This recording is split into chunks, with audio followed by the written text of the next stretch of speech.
health-wise with him, and I guess he's trying to figure out what to do about it.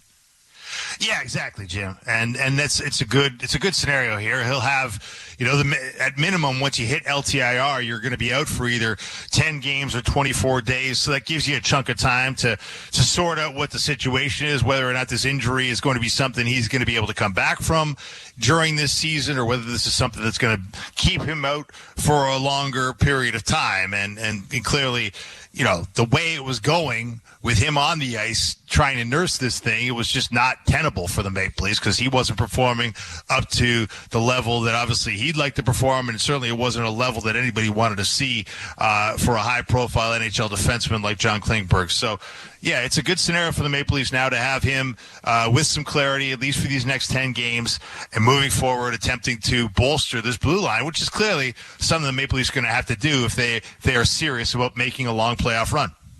Yeah, and if Reeves does play, I mean, I guess I would look at that as, he served some time off the ice, and maybe, they've worked with him, and a game in Chicago might be the place for him to re-enter the lineup if he's in, McMahon is out. Right, and it's a soft landing spot for a guy. He hasn't played in 2 weeks since the game against Calgary on November 10th. And we all know the problems that have faced the Maple Leafs when Ryan Reeves has been on the ice this season. It's not just Ryan Reeves. That whole fourth line has generally struggled. David Kampf has not played up to the level the Maple Leafs expect from David Kampf. But with Reeves on the ice, it's been nothing short of a train wreck. I mean, 11 5-on-5 goals against, 0 5-on-5 goals for, Jim. So as much as Sheldon Keefe acknowledges, yeah, he is a presence. Yeah, he's physical. Yes, he does bring some swagger and some veteran chutzpah to the lineup. He's got to play better when he's on the ice if he wants to continue to get on the ice. And what a better time than to, when you're in Chicago against a team that is 31st in the league. We heard from Ben Pope down in Chicago about all the struggles the Blackhawks have had, and certainly now they're struggling more without their veterans like Corey Perry and Taylor Hall in the lineup. You got to believe if you're Sheldon Keefe, this is a good spot to get Ryan Reeves back into the lineup and hopefully having some positive results. Yeah, as an update. So, again, we'll confirm all this at the top of the hour. It looks like Timmins and Reeves are in, which means Benoit Steeves, who was just recalled, and McMahon are scratched. And so whatever, and Yarncroc will give it a go. So I think that's pretty well what we expected anyways. The Reeves thing is totally understandable, and I guess at some point you have to make a decision on him. Obviously there's disappointment there because I don't know if you'll agree with me. Not that he messes up defensively, but he doesn't advance the play. Well, that's just it. I mean, what do you want from your fourth line, I guess, is the question. You want them to be moving the puck in the other direction. You don't want to be fishing out of your own net. You want them to be able to establish zone time against their cohorts on the opposing fourth line. You want them to be able to kill some time in the offensive zone. You're not expecting them to score necessarily, although obviously depth scoring is nice in this league. The heavy lifting has been done by the core four of the Maple Leafs in a very big way this year, and they'd love to see more contributions from guys deeper in the lineup for sure. But at the very least, if you're not going to get those contributions on the score sheet, you definitely do not want the minuses on the score sheet that Reeves and company have been providing. So, yeah, they got to move the puck in the opposite direction, Jim. It's as simple as that. You can do that with some physicality. You can do that with hustle, grit. But ultimately, whatever they're going to do, it's got to improve from what it's been. It is kind of funny that, you come up with a real simple explanation. How do you, cut your goals against down? Well, don't spend time in your own zone. Get the puck moving. And if you have a player that's not doing that, I think the numbers will bear that out. One other piece of information, and it has really no sort of comment related to the player. Fraser Minton, who was with the Leafs as they broke camp and was sent back to junior, has been traded now from Kamloops to Saskatoon. And there's a lot of ways to read that, but I would just suggest to you it's the team situation. Nothing to do with the player's ability. He's well thought of and will have a pretty solid Maple Leaf career, I would suggest to you on that. So we've got Chicago, obviously a one-dimensional offense. Some of the insulating players are gone, but that still shouldn't take away from what Connor Bedard can make in a contribution offensively in this game. Well, yeah, and look, we don't need to look too far. You just need to look back to October 16th when the Blackhawks came to town. Very much in a very, obviously with a little bit more firepower than they have today, but they beat the Maple Leafs 4-1. With the same goaltender in the net, Arvid Soderblom. So he hasn't won since he beat the Leafs on October 16th in the Chicago net. So you can't take these guys lightly, even though they are 31st in the league, even though they're very much struggling to score goals. If the puck is not coming off the stick of Connor Bedard, who has those incredible 10 goals in 17 games played in his rookie year, and has definitely come as advertised as a major, major threat. But you're right, Jim. This is a game you got to win. This is a game you should win. Swedish trip aside, we know the havoc that has been wreaked upon teams that have made that European trip. They have not had great records coming back to North America, especially in their first game back. But you got to believe that maybe playing an afternoon game in Chicago after a few days off and a couple of practices, the recipe is there for the Maple Leafs to get the W here. I kind of like the schedule. You're in Chicago today. Tomorrow night, you're in Pittsburgh. You've got Bedard to look after today, Sydney and company tomorrow night. I mean, to me, this is what I call non-negotiable. It's right in front of you. And if you don't pay attention to detail, you're going to have a tough time. Yeah, and if you're going to get it back-to-back, I mean, it's nice that you get those extra few hours at least, right? You're playing an afternoon game here before you travel to Pittsburgh to play the second leg of the back-to-back against your old pal Kyle Dubas and the aforementioned Sid the Kid. So, as back-to-backs go, the idea that you've got a fairly early start here, an afternoon game on Black Friday at the United Center, you're right. I like how it shapes up. They're going to have a lot more back-to-backs, Jim, in the latter half of the schedule than they had in the opening 17 games. I think they had one back-to-back to date. I think they've got 12 more in the final 65 games of the year. So, there's going to be some challenges in the schedule, but the Blackhawks on an afternoon game followed by the Penguins in a night game on Saturday, not the worst thing that can happen to the Maple Leafs coming home from Europe. I'm with you. Yeah, and in terms of the goaltender, Sammy today and obviously Mr. Wall tomorrow, I mean, that makes a lot of sense too, doesn't it? Oh, yeah. I think they're going to, this flip-flop, you take one, I'll take one. I think this is the way to go as long as they're able to do it, obviously.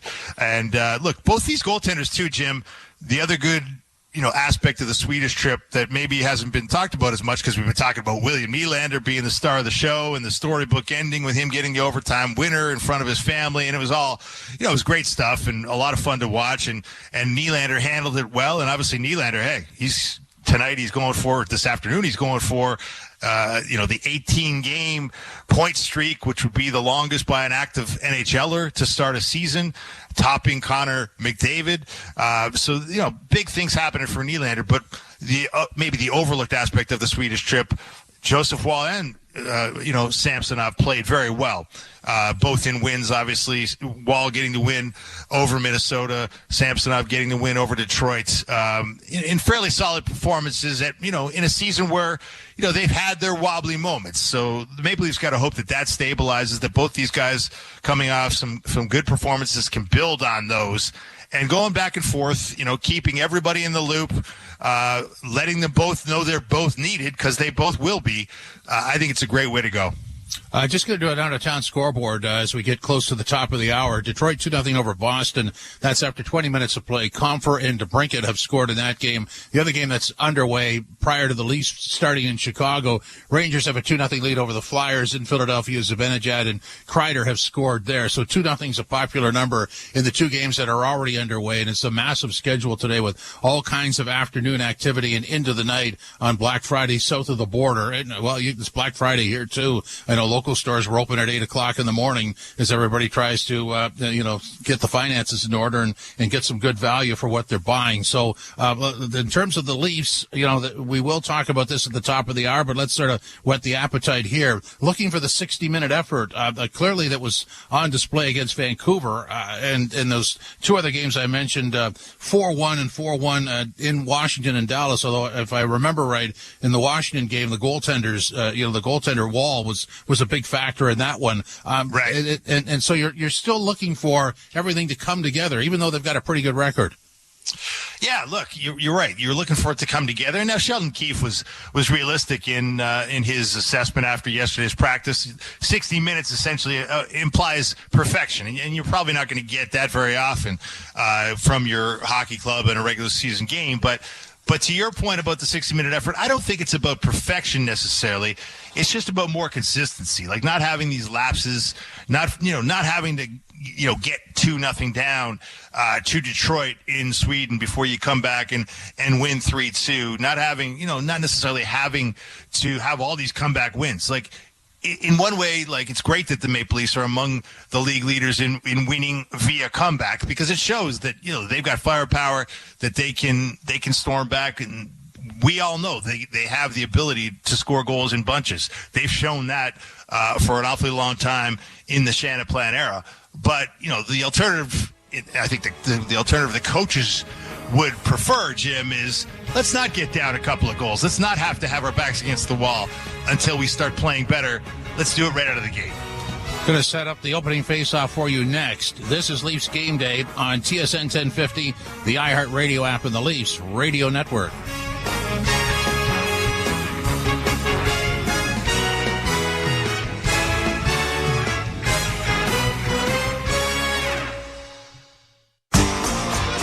Want to be certain your reno goes right? Start with Pro Materials with CertainTeed Drywall. In fire resistant, water resistant, super durable, or soundproof and top quality insulation. Ceiling systems, premium shingles, and siding. Do it right with professional grade building materials from CertainTeed. Pro all the way.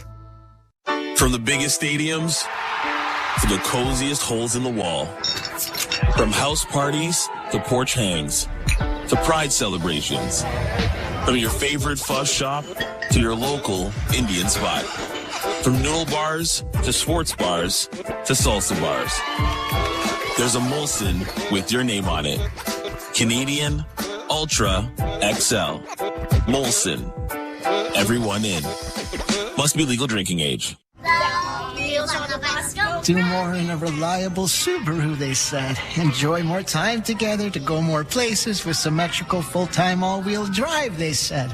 More award-winning safety for more peace of mind, but to listen to one song over and over again with fantastic acoustics. I love you, family, but the singing, nobody warned me about the singing. Hurry to your local Subaru dealer and get more out of every kilometer this fall, including more karaoke.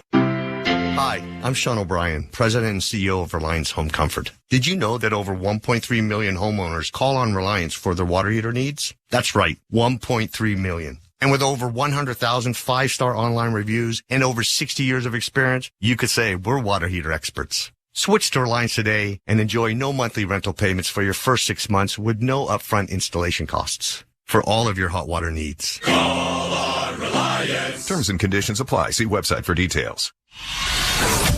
Life after Sweden begins today for the Leafs. 2 wins on their Swedish trip, but they did not dominate. A big third period against Detroit. Dramatic Nylander overtime against Minnesota. Now it's on to Chicago. Will the legs be weary? Can the Leafs keep Connor Bedard in check? And can the Leafs start on time? Well, let's find out. Molson Canadian Leafs hockey starts now. It's time for Molson Canadian Leafs hockey on TSN 1050 and the Leafs Radio Network. The Leafs live here. Oh, yes, they do. Welcome to Molson Canadian Leafs hockey on TSN 1050 and the Leafs Radio Network. Jim Taddy and Dave Feschuk from the Toronto Star reporting for duty. Joe Bone and Jimmy Ralph standing by with their accounts and descriptions of this afternoon's game from the United Center. The line combinations, the starting lineup is brought to you by Molson. Whether it's Canadian Ultra Export or Excel, there's a Molson with your name on it. And the line combos go like this. Matthews between Marner and Nyes. Tavares centering Nylander and Bertuzzi. Domi centering Yarncroke and Robertson. Camp centering Reeves and Gregor. The blue line pairings, Riley Brody, Gio McCabe, Legason and Timmins, who makes his seasonal debut, and Samsonov starts in goal. Dave, what do you make of all that? What do I make of it? Look, it's a a chance for Ryan Reeves here, Jim. We just talked about how he hasn't played in a couple of weeks, showing some faith in him against the Blackhawks to get his game in gear. We all know the struggles of the fourth line, especially when he's been on the ice. So here's a chance against one of the league's worst teams, Ryan Reeves, to make some impact in a positive way. Sheldon Keefe was saying, hey, show me something today, and maybe we'll see you more often. The other thing I want to circle around is that third line. I mean, against Minnesota on Sunday, Yarncroke played his normal minutes, but Domi and Robertson did not. So I don't know exactly how to read that. Obviously, there's a message there. We'll see if they respond. Yeah, that was the other thing I was going to bring up is the third line has got to come to play today because you're right. Max Domi, Nick Robertson both played less than 8 minutes in that game, which is not their regular run. And, you know, Robertson didn't play all that much more against Detroit in the previous game in Sweden. So that's not a great comment on your two-way play. I think when you read into Sheldon Keefe's decision making on ice time, it's generally about the 200-foot game, right? And those guys, they've both got to pay attention to the defensive end of the ice. We all know they have the ability to contribute on the offensive end, but as Sheldon Keefe has said again and again, that a lot of times, you know, what sparks the offensive side of the puck is your effort on the defensive side of it. If you can move the puck out of your own end quickly, you can find the rush chances that we all know Max Domi and Nick Robertson can contribute to very positively. So both those guys have got to get it going if they want more ice time. And Sheldon Keefe, I think more than anybody, would like to put him out there more because he doesn't want to have too much resting on his top six. Dave, I think you'll agree with me. Special teams should decide the game, although sometimes we say that and it doesn't happen. The Leafs power play firing at almost 30%, 29.4. Their PK, 75.4, so the grand total is 104.8, which is okay. PK should be a little better. On the other side, the power play for the Hawks fires at 10.5%, and I want to say that's puny. The penalty kill is 76.8, slightly better than the Leafs. Their special teams total 87.3. That's just not good enough. No, it's not good, and it's one of the many reasons why they are right there at the bottom of the league, a little bit ahead of the San Jose Sharks, but not very far ahead of the San Jose Sharks, Jim. And you don't think it's necessarily going to get any better as they've lost so many guys. The injury, obviously, Taylor Hall out with the ACL, Corey Perry not with the team today, or not playing today, for reasons that are still not clear and maybe elaborated on down the road by the Blackhawks, who've been very mum on the Perry situation. They've missed Andreas Athanasiou as well, obviously a guy with some speed. So yeah, things are not looking good for the Blackhawks. And you're right. This is a game where you can be able to build on the fact that you had a really nice special teams trip to Sweden. The PK going 7 for 7 in Sweden. The power play going 2 for 5 in Sweden. All good things for the Maple Leafs that should continue today against this Blackhawks team. So when you're doing the analysis on the Leafs, you come up with trying to dig themselves out of holes at time, although the last 4 games, well, they did that against Detroit and Minnesota, really. They did dig themselves out of holes, but you're looking for the full 60 minutes. So Morgan Riley was asked if the Leafs are capable of playing a full 60 minutes.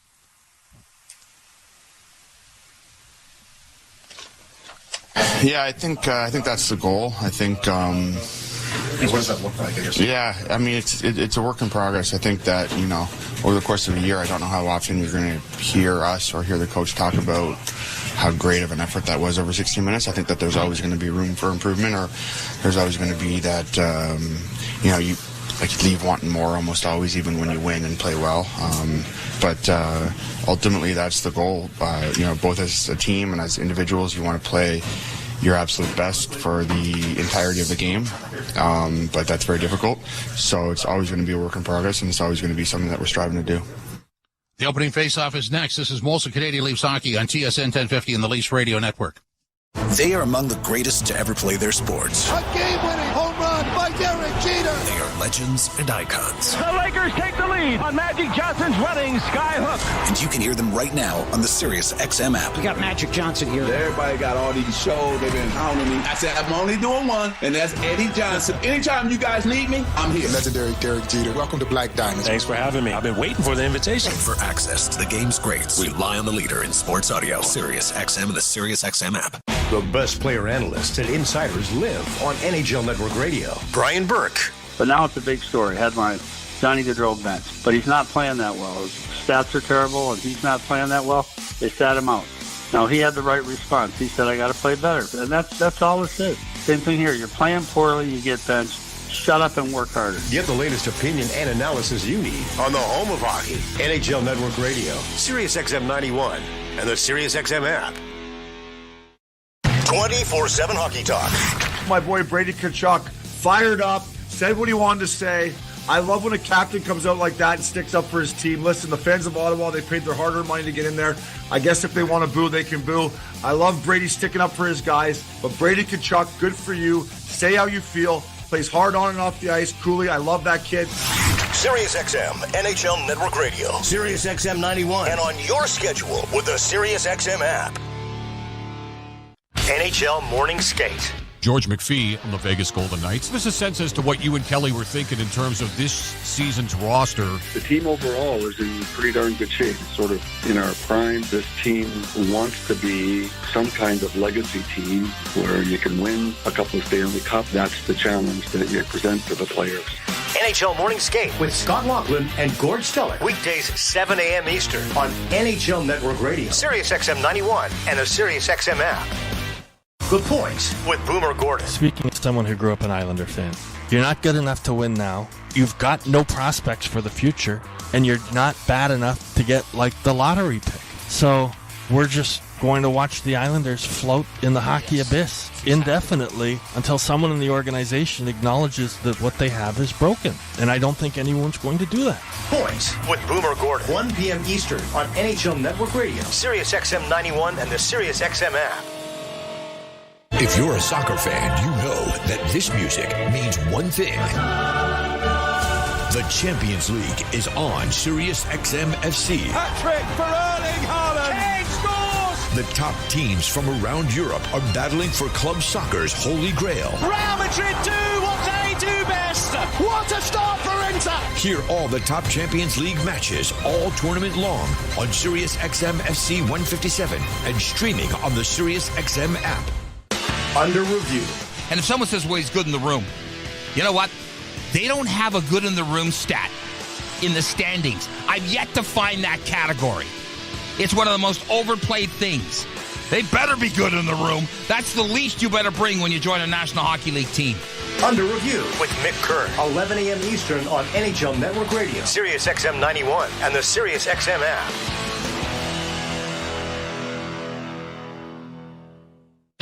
The biggest names in the game. Trying to get behind Ristolainen, walks in, put it between his legs, shoots it, score! NHL play-by-play on Sirius XM.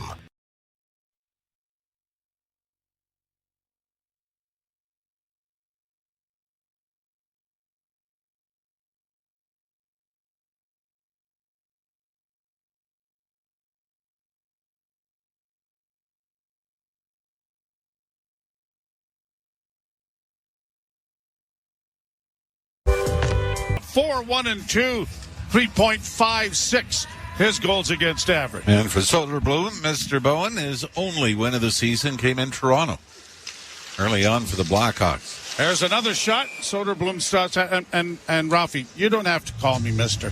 We've worked together for a long time, so you can just call me. No, I can't call you those things. I've gone through the list, and Mr. is probably the safest one. Safest one? All right. Well, and Mr. Ralph would do fine. Do fine, too, the other way? Okay. Down into the corner, the Leafs after the puck, but it is Connor Murphy for Chicago getting it around the boards. And chipped now by Tyler Johnson, but not out. Here's Bertuzzi, and that was kicked away by Soderblom. Bertuzzi with it again. The Leafs have started quickly here. Nylander holding and got a shot, banging away. Side of the net was Tavares. Nylander back in the goal, and again Bertuzzi is stopped. It's back to the goal once more. Another rolling puck in front. Another shot there by Nylander. And the Blackhawks just do get the puck out at center. My goodness. Here's Nylander right back in again. Works into the far corner. Sanders in front. Bertuzzi fanned on it. They've had 7 chances here in 30 seconds. All within a foot of the net. Played into the corner, down into the Leaf end. Pushed out at center by Morgan Riley, trying to find Nyes, but following up on the play, Matthews to Nyes, and his shot has gone up over the glass and out of play, and this face-off in the Chicago zone will be brought to you by Alpine Credits. Do you own your own home and need a loan? Alpine Credits can help. Get approved at alpinecredits.ca. Boy, Tyler Bertuzzi had probably the best opportunities of the Leafs during that stretch. He comes in, he's got 5 points in his last 5 games. And is not happy. Broke his stick when he got to the Leaf bench. He had to have 3 good chances, didn't he? Here's Marner getting it back to the blue line. Fed in again by Brody. Nyes couldn't trap it. Blackhawks back with the puck behind the net. Vlasic getting it out at center to the Toronto blue line. Brody goes rink wide for Matthews. He was headed for the bench, I think, for a change. Now gets the puck ahead to Brody and does complete that change as it's shot down into the Chicago end again. 5 shots already on goal for Toronto. There's a 6th. And Soderblom is able to cover up on that. Right now, even the 4th line getting into the offense here. 17-16 to go. And the Blackhawks have had a tough time lately. They got blown out in Columbus and have lost 5 straight. The Leafs come in on a 4-game winning streak. As you can see, Chicago just standing still in their own zone, and the Leafs have been able to knife their way to the net. Ryan Reeves back into the lineup here as a shot deflects wide of the Chicago goal. Here's Connor Timmins also back into the lineup after a knee injury. Pins it down into the corner, still has it up against the wall, trying to dig it free, and now the Hawks will get it to Phillips, getting it up at center ice. Shot down into the Toronto zone. Camp first there. Nicely held off the forecheck. Got it ahead. Here's Gregor in with a pass for Reeves, and he couldn't handle it. Round back of the net. It goes into the near corner. McCabe sends it back in. Good hit in there by Noah Gregor. Now Camp to a loose puck in the far side. Swings it around back of the net for Reeves. He is bodied there by Connor Murphy. They get shoving a little bit in the corner. Puck is in their skates, and it's pushed around to the near side. Chicago getting it to the line and just out. Domi back in his own zone and a whistle here. I think the Leafs might be taking a penalty here, and it might be Mark Giordano. So the Leafs out shooting the Hawks 7-1. A little over 3.5 minutes into this game, and it's the Leafs that end up taking a tripping penalty in the Chicago end. Leafs in their last 5 games have given up 3 goals on 18 times shorthanded. Boy, I thought it happened earlier in the play. That happened just in front of the center ice red line. And Giordano, even once he felt the stick get caught up, Giordano let go of it, but that wasn't enough to excuse him, and the Blackhawks go to their first power play. 3:46 the time of it. Brought to you by CMC Markets. Take your trading to the next level with $0 commission on stocks.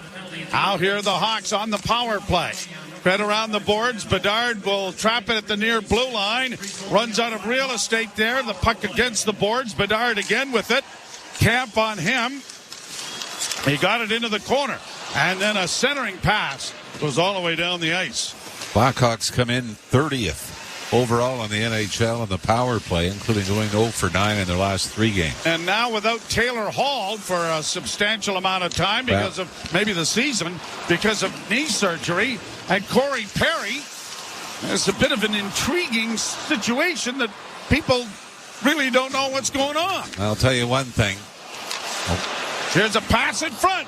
And it was deflected by Yarncrook just wide of the net. Boy, the giveaway by the Hawks almost resulted in a tap-in. Dropped back now and brought on by Kurashev. Got it up on the right side into the slot for Reichel. A shot, and that went wide. Punched around the boards then by Tyler Johnson to the near boards. Here's Bedard with it now. Bedard holds, gets it back to the point. Long shot coming, blocked in front of the net, and knocked down the ice by the Maple Leafs.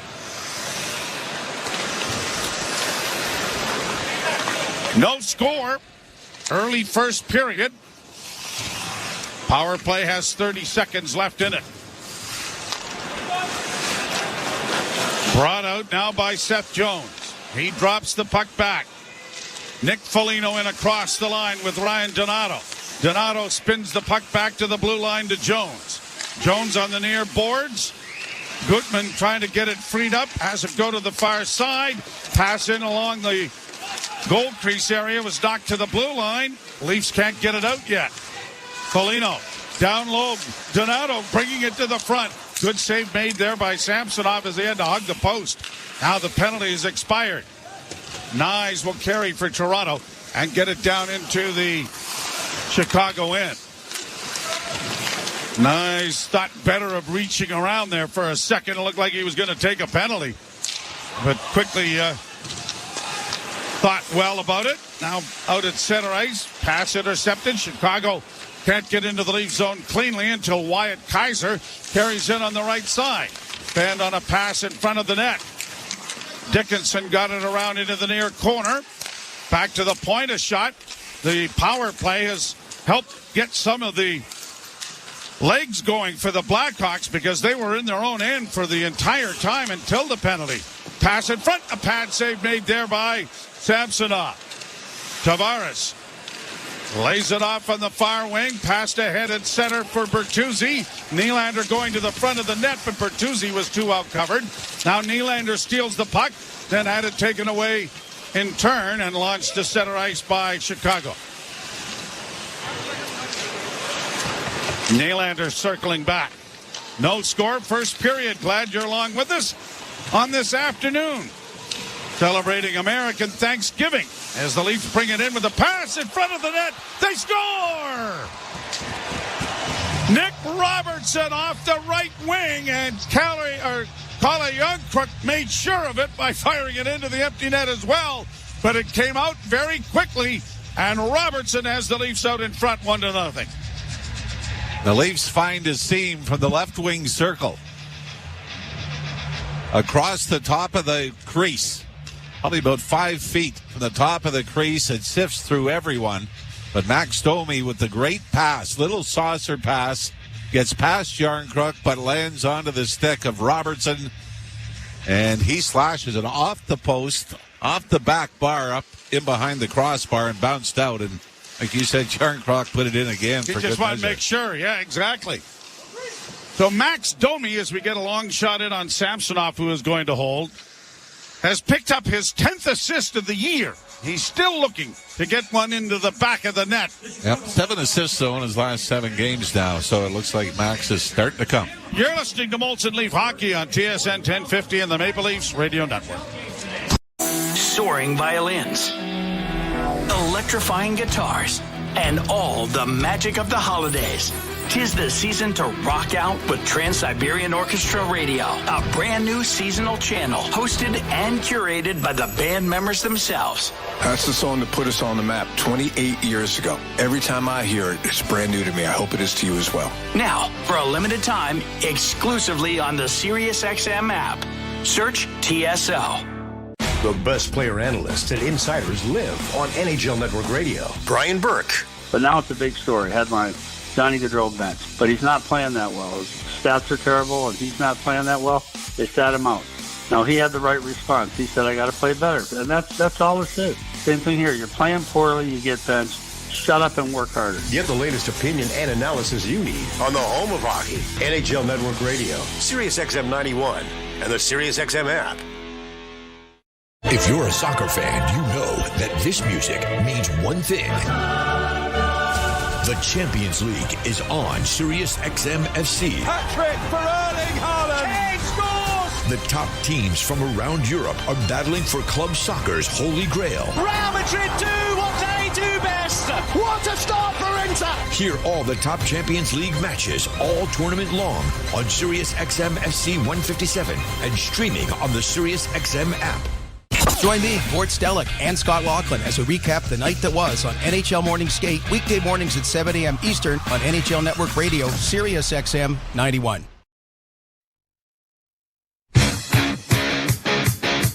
Apparently, Swedish meatballs didn't sit well with Nick Robertson.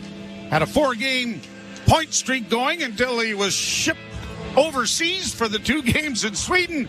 Well, he's back producing again as he's picked up his third goal of the season. Let's see, with all the stats we have now, he still has a North American point streak going. Is that allowed? Probably not, but somewhere it's got to be there. Media. Exactly, it's got to be there, right? 1-0 Toronto. Played high to center ice, knocked down by Morgan Riley, fed ahead for Marner. Marner got it across the line, but was broken up there by Korchinski, who gets it up ahead for Foligno, and his shot didn't make it through the defense. Marner loses it. Here's a chance for Dickinson. And scores! Short side shot by Dickinson. After the Leafs had a couple of chances to get it out, a turnover ties the game. Comes on the fifth shot on goal for the Blackhawks. As Mitch Marner was trying to settle the puck down on the right wing boards coming out. The Leafs broke up the play nicely. And Morgan Riley chipped it up the boards to Mitch Marner, and Marner's little backhand attempt to get the puck back to the middle of the ice was picked off, and Dickinson lets it go from the left wing circle. Maybe through a bit of a screen, but short side on Ilya Samsonov, and the Blackhawks have tied this game at 1 early on. Fourth goal of the season for Dickinson. It comes at 8:01 of the period. And I think a high stick or a glove pass or something has whistled play down. And another faceoff coming in the center ice area. Yeah, this was through Jake McCabe a little bit, but below the faceoff dot, Dickinson, nice little toe drag, but then snaps it through the legs of McCabe, and Ilya Samsonov never reacts to it. Point shot by the Maple Leafs goes high and wide. Grabbed off again, this time Gregor sending it to the net. Reeves was providing a good screen, but the shot went wide. Reeves tangled up and can't get to a loose puck on the near boards. Played around into the corner. Camp tied up his man, but the Blackhawks have it now, and they're going to backhand it out at center ice. Giordano dropping it back. McCabe to Giordano. Punched out into the center ice area, and the Hawks send it back in on a delay. Mark Giordano getting it ahead at center. Tavares mishandled the puck. Blackhawks get it back through neutral ice, and it is Tyler Johnson sending it into the Toronto zone. Timmins unable to get to the puck. Pushed up on the wing now for Nylander. Nylander dropping it back, and that will force Lagesson back to recover it. Fed around the boards for Connor Timmins. Up ahead for Nylander. He couldn't handle the pass. Nylander will try it again in the near corner. Works it out in front of his own goal, and then accelerates through neutral ice. Cross the line, trying to make a pass, but it went off his skate and comes to center. Hawks back in over the line. Johnson got it into the slot for Seth Jones, and a shot deflects wide of the net. Nylander unable to get it out. Punched back in by Korchinski to the far side. Gobbled up by Lucas Reichel, and the Leafs are able to take it away from him. Brody to center. Backhand pass gets off on the left wing side for Robertson. He mishandled it, and it's back out at center. Reichel getting it in over the line to Robertson. All alone in the goal. Oh, and a good pad save by Soderblom. Great pass to Spring Domi. Now here's a chance for Brody to send it to the net. He does. There's a rebound. Robertson was there again. Leafs keep the puck in. Robertson, rink-wide pass intercepted, and the Hawks will get it back in center ice. Launched back down by Kurashev into the Leaf zone. Boy, halfway through the opening period, the Leafs have already hit the 10-shot mark. Nick Robertson's had a bushel full of them too, hasn't he? And Bertuzzi before that. Here's a chance for Matthews looking for Marner. Out of his reach, but a penalty. I think they're going to call it a hook. I thought it was a pretty good defensive play by Seth Jones, who lifted the stick of Marner and kept him from putting it into the empty net. We're going to look at it again. Might have got up into the hands a bit, but probably saved a goal. So it is a 1-1 tie. You're listening to Molson Leaf Hockey on TSN 1050 and the Maple Leaf Radio Network. Want to be certain your reno goes right? Start with Pro Materials with CertainTeed Drywall. In fire-resistant, water-resistant, super durable, or soundproof and top-quality insulation. Ceiling systems, premium shingles, and siding. Do it right with professional-grade building materials from CertainTeed. Pro all the way. Alpine News Network is here live with one of our superheroes. I run at sonic speeds, but I'm not as quick as the fastest computer. And that's exactly what Sam needed. She runs an IT firm and needed an upgrade. Within 24 hours, she was approved for a business loan. After, I stuck around to play some online games. My legs might be fast, but my thumbs, even faster. Own your home? Need a loan? Alpine Credits can help. Alpine Credits, where homeowners get approved. Just for license 12616. From the biggest stadiums to the coziest holes in the wall. From house parties to porch hangs to pride celebrations. From your favorite fuzz shop to your local Indian spot. From noodle bars to sports bars to salsa bars. There's a Molson with your name on it. Canadian Ultra XL. Molson. Everyone in. Must be legal drinking age. Maple Leafs go to the power play. Jones is in the box for tripping, and the power play is brought to you by your Ontario Subaru dealers. Hurry to your local Subaru dealer and get more out of every kilometer this fall, including more karaoke. Well, hooking is officially the call. Leafs 4 for 10 in the last 5 games. Currently ranked 5th in the NHL in proficiency. Bouncing puck into the far corner that Matthews couldn't get to, and the Hawks have pounded it off the boards to get it down the ice. Samsonov ending it around the boards for Nylander. Back behind the goal, it goes to Morgan Rielly. And Rielly snaps the puck up ahead for Nylander, who finds Matthews in across the line. Dropping it off for Tavares to Marner. Back to Tavares. To the point it goes. Rielly walks the line. Holds. Sends it towards the net. That bounced wide, and it's backhanded down the ice by Chicago.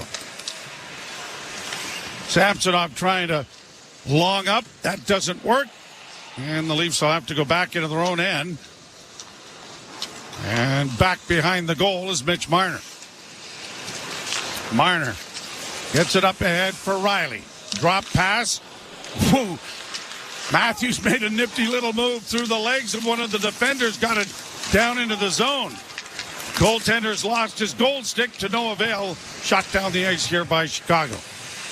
Over halfway through this power play, isn't it amazing how many times you have all these chances 5-on-5? Then you get a power play and it turns flat. And the Leafs have not really been able to set up in the Chicago zone. Second unit out there. Connor Timmins gets the puck in the slot. Near side for Nyes. Good pad save made by Soderblom. Kept alive by Nyes. Down into the corner.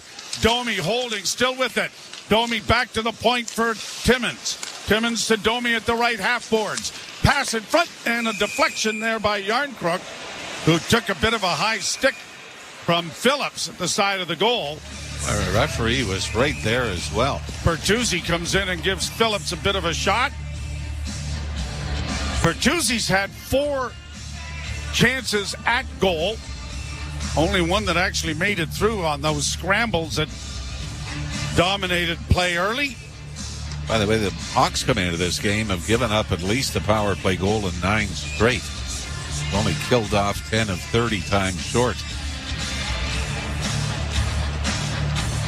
Face off to the left in the Chicago zone. Won by the Hawks. Played around the boards by Murphy. To the line and out. And down it goes. And Timmins will have to hustle back. Connor Timmins had a tremendous preseason. His name was all over the score sheet in virtually every game that he played. But an unfortunate hit against Montreal, and there's a long shot swallowed up by the Chicago goalkeeper off the stick of Brody.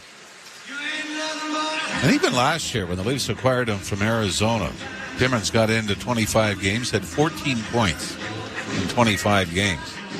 And obviously the ice time, he's not one of your 25 to 30 minute defensemen. But then following that up with a great preseason, And all of a sudden, with the injury, that's gone. You certainly look around the league, and I don't think the Leafs are going to get any sympathy when it comes to injuries. Draw scrummed, but controlled by Chicago, and Seth Jones out of the penalty box. Gets it to the line. He was knocked down by Bertuzzi. And the Blackhawks with Bedard in across the line. Bedard holds the puck. Dishes it back to the left wing side. Banning on the shot badly there was Vlasic. Cleared to the line but not out. Bedard couldn't accept a pass. It was out of his reach. And the Maple Leafs are going to try and get it out at center, and they do. But it was a little too far for John Tavares. Back in the Toronto zone. Pass in front, deflects onto the stick of Tavares. He'll get to center, make a left wing feed. Nylander going to the front of the net, and the pass had him deflected just wide. Kept in by Gregor, but the Hawks trying to find Bedard with what it would have been a breakaway pass. Just missed. Giordano got it ahead. And Reeves gets it down into the zone. Camp couldn't come up with it. Blackhawks get it back out at center ice. We are tied 1-1. 5:44 to play, period number 1. Down into the Blackhawks zone it goes again. Goaltender Soderblom sending it around the wall. Comes back out at center. Camp couldn't do much with it. Now Gregor, with a bouncing puck to contend with, drops it back to his defense and heads to the bench. Connor Timmins sending it down into the Chicago end. Nyes gets there first, but can't control the puck. Fed along the boards. Fed off the wing, and Timmins couldn't keep it in for Toronto. Nyes pokes it just into Chicago territory. And Tyler Johnson sending it back behind his own goal. Now Chicago starts out. Phillips got it to center and sends it in. Intercepted there. Toronto gets it back. Marner looking for Matthews. It didn't connect. Gets a second opportunity. This time just flips into the left wing corner. Phillips getting it around back of the net. Upended there was Marner. Puck is pushed into the corner, but Nyes got it freed up but couldn't connect on a pass to Matthews, and play a little ragged here in the latter stages of period number 1. Probably suits Chicago a little better. They're in a game being outshot 15-5 at home in the first period. And I think they would take the scrambly play and try to get the Leafs momentum out of it. Brody gets the puck out at center but couldn't connect with Yarncrook. Now Robertson unable to come up with it. Shot back into the Toronto zone. Or at least Samsonov getting it into the corner. Now Domi reaches center ice and flips in. Vlasic for the Hawks got around the boards. Domi took him down, but no penalty. Now here's Robertson punching it back a little deeper. But the Blackhawks have it once more. Vlasic coming to center and bouncing it down into the Toronto end. Lagesson around the boards, doesn't get it out, gets another opportunity. Poked ahead for Tavares. Tavares to the line, just dumps it into the left wing corner. Lagesson tried to return the favor, but skipped right by the Leaf captain. Now Bertuzzi unable to keep the puck in. 3 Hawks to center. Cross the line, broken up, Leafs counter-attack, and then both Nylander and Tavares overskate the puck. Looked like they might have had an odd man rush. It's one of those, I got it, you take it. Bertuzzi sends it into the zone. Nylander back of the net. Works out on his backhand. Tried to find Bertuzzi, but it bounced over his stick. Bertuzzi can't get it in deep to an awaiting William Nylander. The Blackhawks get it back out in center. Trying to work in here is Kurashev, and he had it taken away. Leafs punch it back out into neutral ice. Neither team seems to be able to make a pass now. Blackhawks get it back at center. Dumped in by Phillips. Rolling to the goal. And that was a bit of a scary moment for Ilya Samsonov as it went off his stick, and he had to kind of reach a long way to get a glove on top of it. It is a 1-1 tie. You're listening to Molson Leaf Hockey on TSN 1050 and the Maple Leafs Radio Network. The push for the fantasy football playoffs is on Fantasy Sports Radio. Wow!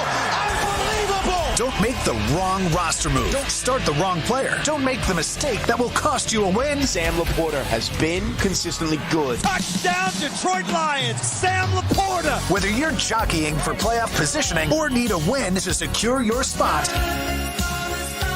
get expert advice on Fantasy Sports Radio, Sirius XM 87, and on the Sirius XM app.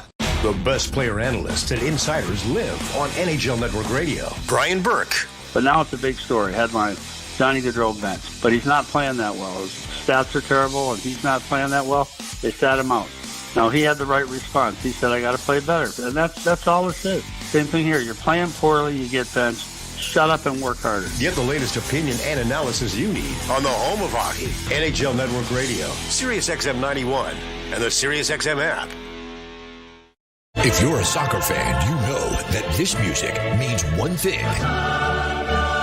The Champions League is on Sirius XM FC. Hat-trick for Erling Haaland! Kane scores! The top teams from around Europe are battling for club soccer's holy grail. Real Madrid do what they do best! What a start for Inter! Hear all the top Champions League matches all tournament long on Sirius XM FC 157 and streaming on the Sirius XM app. Hockey lives here. Suzuki sweeps it. There's a chance. Rebound, Caulfield shoots and scores. NHL play-by-play on Sirius XM. Nick Robertson from Domi opened the scoring. Dickinson unassisted has equalized, and that is where we stand in the first period. A 1-1 tie. Leafs will hustle off to Pittsburgh and tangle with the Penguins tomorrow. We'll have that action for you 7 o'clock tomorrow night. Pretty way good to do back-to-backs, isn't it, though? Have an afternoon game in the first game. I'll probably get into Pittsburgh, 9, 10 o'clock instead of 2 or 3 in the morning, which is the usual in back-to-backs. Yep. Even with the time change and everything else, they've had time to readjust from Sweden and have been the better team, but haven't been able to finish. A hit there by Ryan Reeves takes down Isaac Phillips. Phillips, a Barrie native and a former Sudbury junior, played out at center ice now by Chicago. Giordano, round back of the net, sends it high out and down the ice, icing against the Leafs. Now, the Chicago, as they look to rebuild, they do have some draft picks coming up. They get the Tampa Bay Lightning's first-round pick because of the Brandon Hagel deal. They get that this year, and then next year, they get the following year, they get first-round pick for the Leafs in the Jake McCabe trade. So there is a strategy there, but there's going to be some growing pains despite the sensational start of Connor Bedard, who, by the way, on pace for 48 goals on the season. Only 4 players in NHL history have scored 50 in their rookie year. And we'll get to those in a few minutes, hopefully before the intermission. Here's McCabe, backhanding it out at center, cut off there by Vlasic. He gets it down into the Toronto end, and Giordano will try it again to Noah Gregor, who can't get by the forecheck, but now finds Matthews, who just flips it into the zone. Seth Jones back into neutral ice. Matthews steals, and Marner kind of jumped the gun a little bit there to try to get in. All right, I'll ask you the question. Who are the 4 former players or former rookies to score 50 goals, at least 50 in the rookie year? Teemu Selanne is one. 76. That's more than 50. Yes, it is. Yes. And I thought that not Dave Taylor. I'm thinking of. Probably be Dave Taylor in L.A., but it's not. No, Dave Taylor. No. Shot down into the zone again. Here the Hawks sending it around with less than a minute to go. The others are Mike Bossy, 53, Alexander Ovechkin, 52, and Joe Nieuwendyk with the Calgary Flames scored 51 in his rookie year. I was thinking about McGillney, but it was even second Crosby. year. He had the big Crosby year. had 39 his rookie year. Face off to the right. In the Hawk zone, Marner in against the boards. Ridden off the puck, but now Nyes unable to get to it as he was knocked down, and the Hawks will get it out into the center ice area. Vlasic has it stolen. Marner in across the line.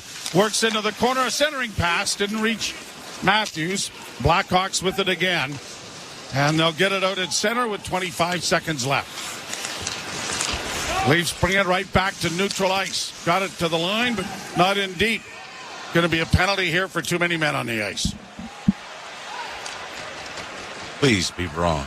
Oh, no. I'm positive of this, Mr. Ralph, because the defenseman touched the puck before the other defenseman got into the Leaf bench, although they're going to discuss it here. How long does it take to count? And how many guys do you need? We're getting a wide shot of it now. 3, 2 on, 2 off. Well, maybe not. Oh, no, 2 of them came on, right? Yeah, and the one that came on plays the puck. So it's Giordano that touched it before the defense went off, and it looks like, yes, the Leafs, how many is this, 6 or 7 on the year? 7. Boy, they're on pace to break last year's record. I believe 15 times the Leafs led the league in too many men on the ice penalties. So the penalty kill is brought to you by CMC Markets. Take your trading to the next level with $0 commissions on stocks. Draw won by Toronto and is snapped off the far boards and down the ice. Just 10 seconds left in the period. Brought out at center. Korchinski got it in over the line, in on goal with a chance, and that ends the period with Connor Bedard getting a good scoring chance, and I don't know, he ended up sprawled in the corner. I thought I heard a whistle before the final horn went. We're going to get a look to see if maybe the referee in the Leaf zone does not have his arm up. Maybe the back official did. I mean, this isn't a penalty. There was a big reaction after Bedard missed the shot. But they're going to head to the dressing rooms tied at 1, but the Leafs out shooting Chicago big time in the opening period. What do you got as the final, Joey? 15-6. Yeah. I think it was the last time we took the look. So good start for the Leafs, then things sort of bogged down the last 5 minutes or so. Dave Feschuk will join Jim Taddy with our first period intermission. You're listening to Molson Leaf Hockey on TSN 1050 and the Maple Leafs Radio Network.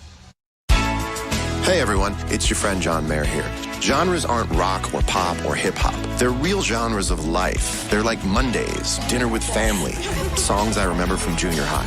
And that's what you're going to get on Life with John Mayer. It's my music, it's everyone else's music.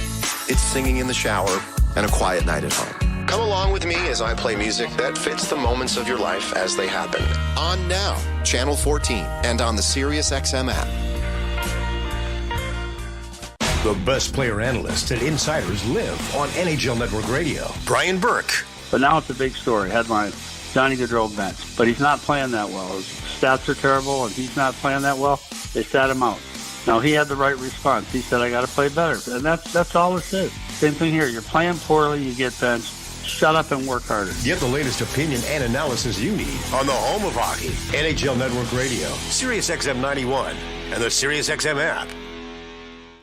24/7 Hockey Talk. My boy Brady Tkachuk fired up, said what he wanted to say. I love when a captain comes out like that and sticks up for his team. Listen, the fans of Ottawa, they paid their hard-earned money to get in there. I guess if they want to boo, they can boo. I love Brady sticking up for his guys. But Brady Tkachuk, good for you. Say how you feel. Plays hard on and off the ice. Cooley, I love that kid. SiriusXM, NHL Network Radio, SiriusXM 91, and on your schedule with the SiriusXM app. NHL Morning Skate. George McPhee on the Vegas Golden Knights. Give us a sense as to what you and Kelly were thinking in terms of this season's roster. The team overall is in pretty darn good shape. It's sort of in our prime. This team wants to be some kind of legacy team where you can win a couple of Stanley Cup. That's the challenge that you present to the players. NHL Morning Skate with Scott Laughlin and Gord Stellick. Weekdays 7 a.m. Eastern on NHL Network Radio, Sirius XM 91, and the Sirius XM app. The Points with Boomer Gordon. Speaking as someone who grew up an Islander fan, you're not good enough to win now. You've got no prospects for the future, and you're not bad enough to get like the lottery pick. So we're just going to watch the Islanders float in the hockey abyss indefinitely until someone in the organization acknowledges that what they have is broken. And I don't think anyone's going to do that. Points with Boomer Gordon. 1 p.m. Eastern on NHL Network Radio, Sirius XM 91, and the Sirius XM app. If you're a soccer fan, you know that this music means one thing. The Champions League is on Sirius XM FC. Hat-trick for Erling Haaland. Kane scores! The top teams from around Europe are battling for club soccer's holy grail. Real Madrid do what they do best. What a start for Inter! Hear all the top Champions League matches all tournament long on Sirius XM FC 157 and streaming on the Sirius XM app. Under review. And if someone says, well, he's good in the room, you know what? They don't have a good in the room stat in the standings. I've yet to find that category. It's one of the most overplayed things. They better be good in the room. That's the least you better bring when you join a National Hockey League team.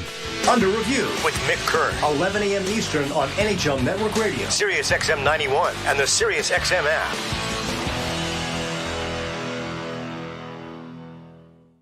Join me, Gord Stellick, and Scott Laughlin as we recap the night that was on NHL Morning Skate, weekday mornings at 7 a.m. Eastern on NHL Network Radio, Sirius XM 91.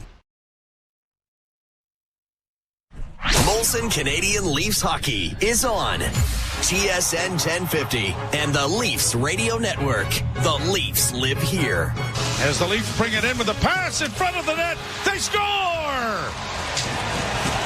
Nick Robertson off the right wing, and Calle Youngkruk made sure of it by firing it into the empty net as well. But it came out very quickly, and Robertson has the Leafs out in front 1-0. 1-0 at that point, 1-1 after 20 minutes of play. TSN After 20 brought to you by your Ontario Subaru dealers. Hurry to your local Subaru dealer. Get more out of every kilometer this fall, including more karaoke. So 1-1, Jim Taddy, Dave Feschuk with you between the first and second period. I wanted more, Dave. I wanted more. No doubt about it. I mean, you definitely want more. You want more of what you saw from the third line there. We talked before the game, Jim, about how, Nick Robertson and Max Domi had, been in somewhat of a doghouse situation with Sheldon Keefe, playing about 8 minutes in their most recent outing, which is not, typical third line minutes. And that was a great effort on that line rush there, where they popped that one. Robertson getting the goal off a great pass across the ice from Domi. But we didn't beyond that, we didn't see a lot, did we? We didn't see anything from the first line. Matthews and Marner did not register a shot on goal. And of course, their line was on the ice for the unfortunate Jason Dickinson goal that got under the arm of Ilya Samsonov. Not a particularly stellar effort from the Maple Leafs coming off the Swedish trip in their first game back. Well, and that's problematic because it's 49 seconds after the Leafs have their lead. Dickinson, pounces on a turnover. It was a lazy play by Riley off the boards. And then he goes short side. And for whatever reason, Samsonov is not up against the post. I mean, it's just lackadaisical is what that was. Yeah, you're right. It was kind of a lazy clear from Riley up the right-hand boards.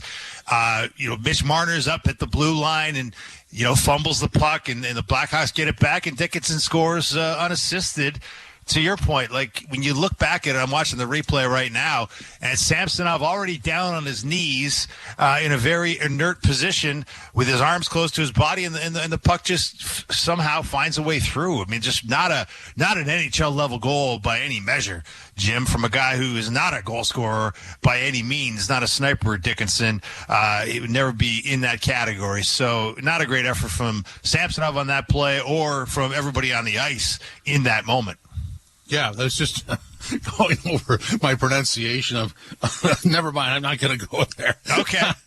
Well, just leave it alone. Error on the Tatman. But anyway, I want to get back to this. I mean, I thought Robertson could have had 3 goals in that first period alone. Yeah, look, that's the bright spot here. We can harp on that we want more, and I'm sure Sheldon Keefe wants more from his team. But you're right. Like, Robertson was buzzing out there. Clearly a guy who understood the scenario here where you play 8 minutes in the game before, the coach is making a statement. He wants more from you. Robertson had 3 shots on goal. Max Domi, I thought, was effective. That line was really good all around. Calle Yarncroke, who was a game-time decision to play, had a couple shots on goal. And then, obviously, the Tavares line was very good as well. They created some offense, no doubt about it. But the Matthews-Marner, Nyes line, really nowhere to be found out there. They were on the ice for that goal against, have not registered a shot to this moment. They're going to need some more from that line, obviously, as they go forward here. Because you don't want to be leaving points on the table against the Chicago Blackhawks. Well, it wouldn't be the first time the Leafs let somebody stay close and then had to pay the price for it. I mean, they outshot Chicago 15-6 in that first period, and I guess with the travel situation, but Chicago has their own story. They turkeyed out yesterday, so they're there for the taking too. But the Leafs just have to keep their foot on the gas here. Yeah, it's a relentlessness that's required here. And look, the lack of focus at the end of the period there to take the too many men penalty, not a great sign. No. I mean, like, they took one in Sweden against the Red Wings. That was their 6th of the year. This is their 7th of the year.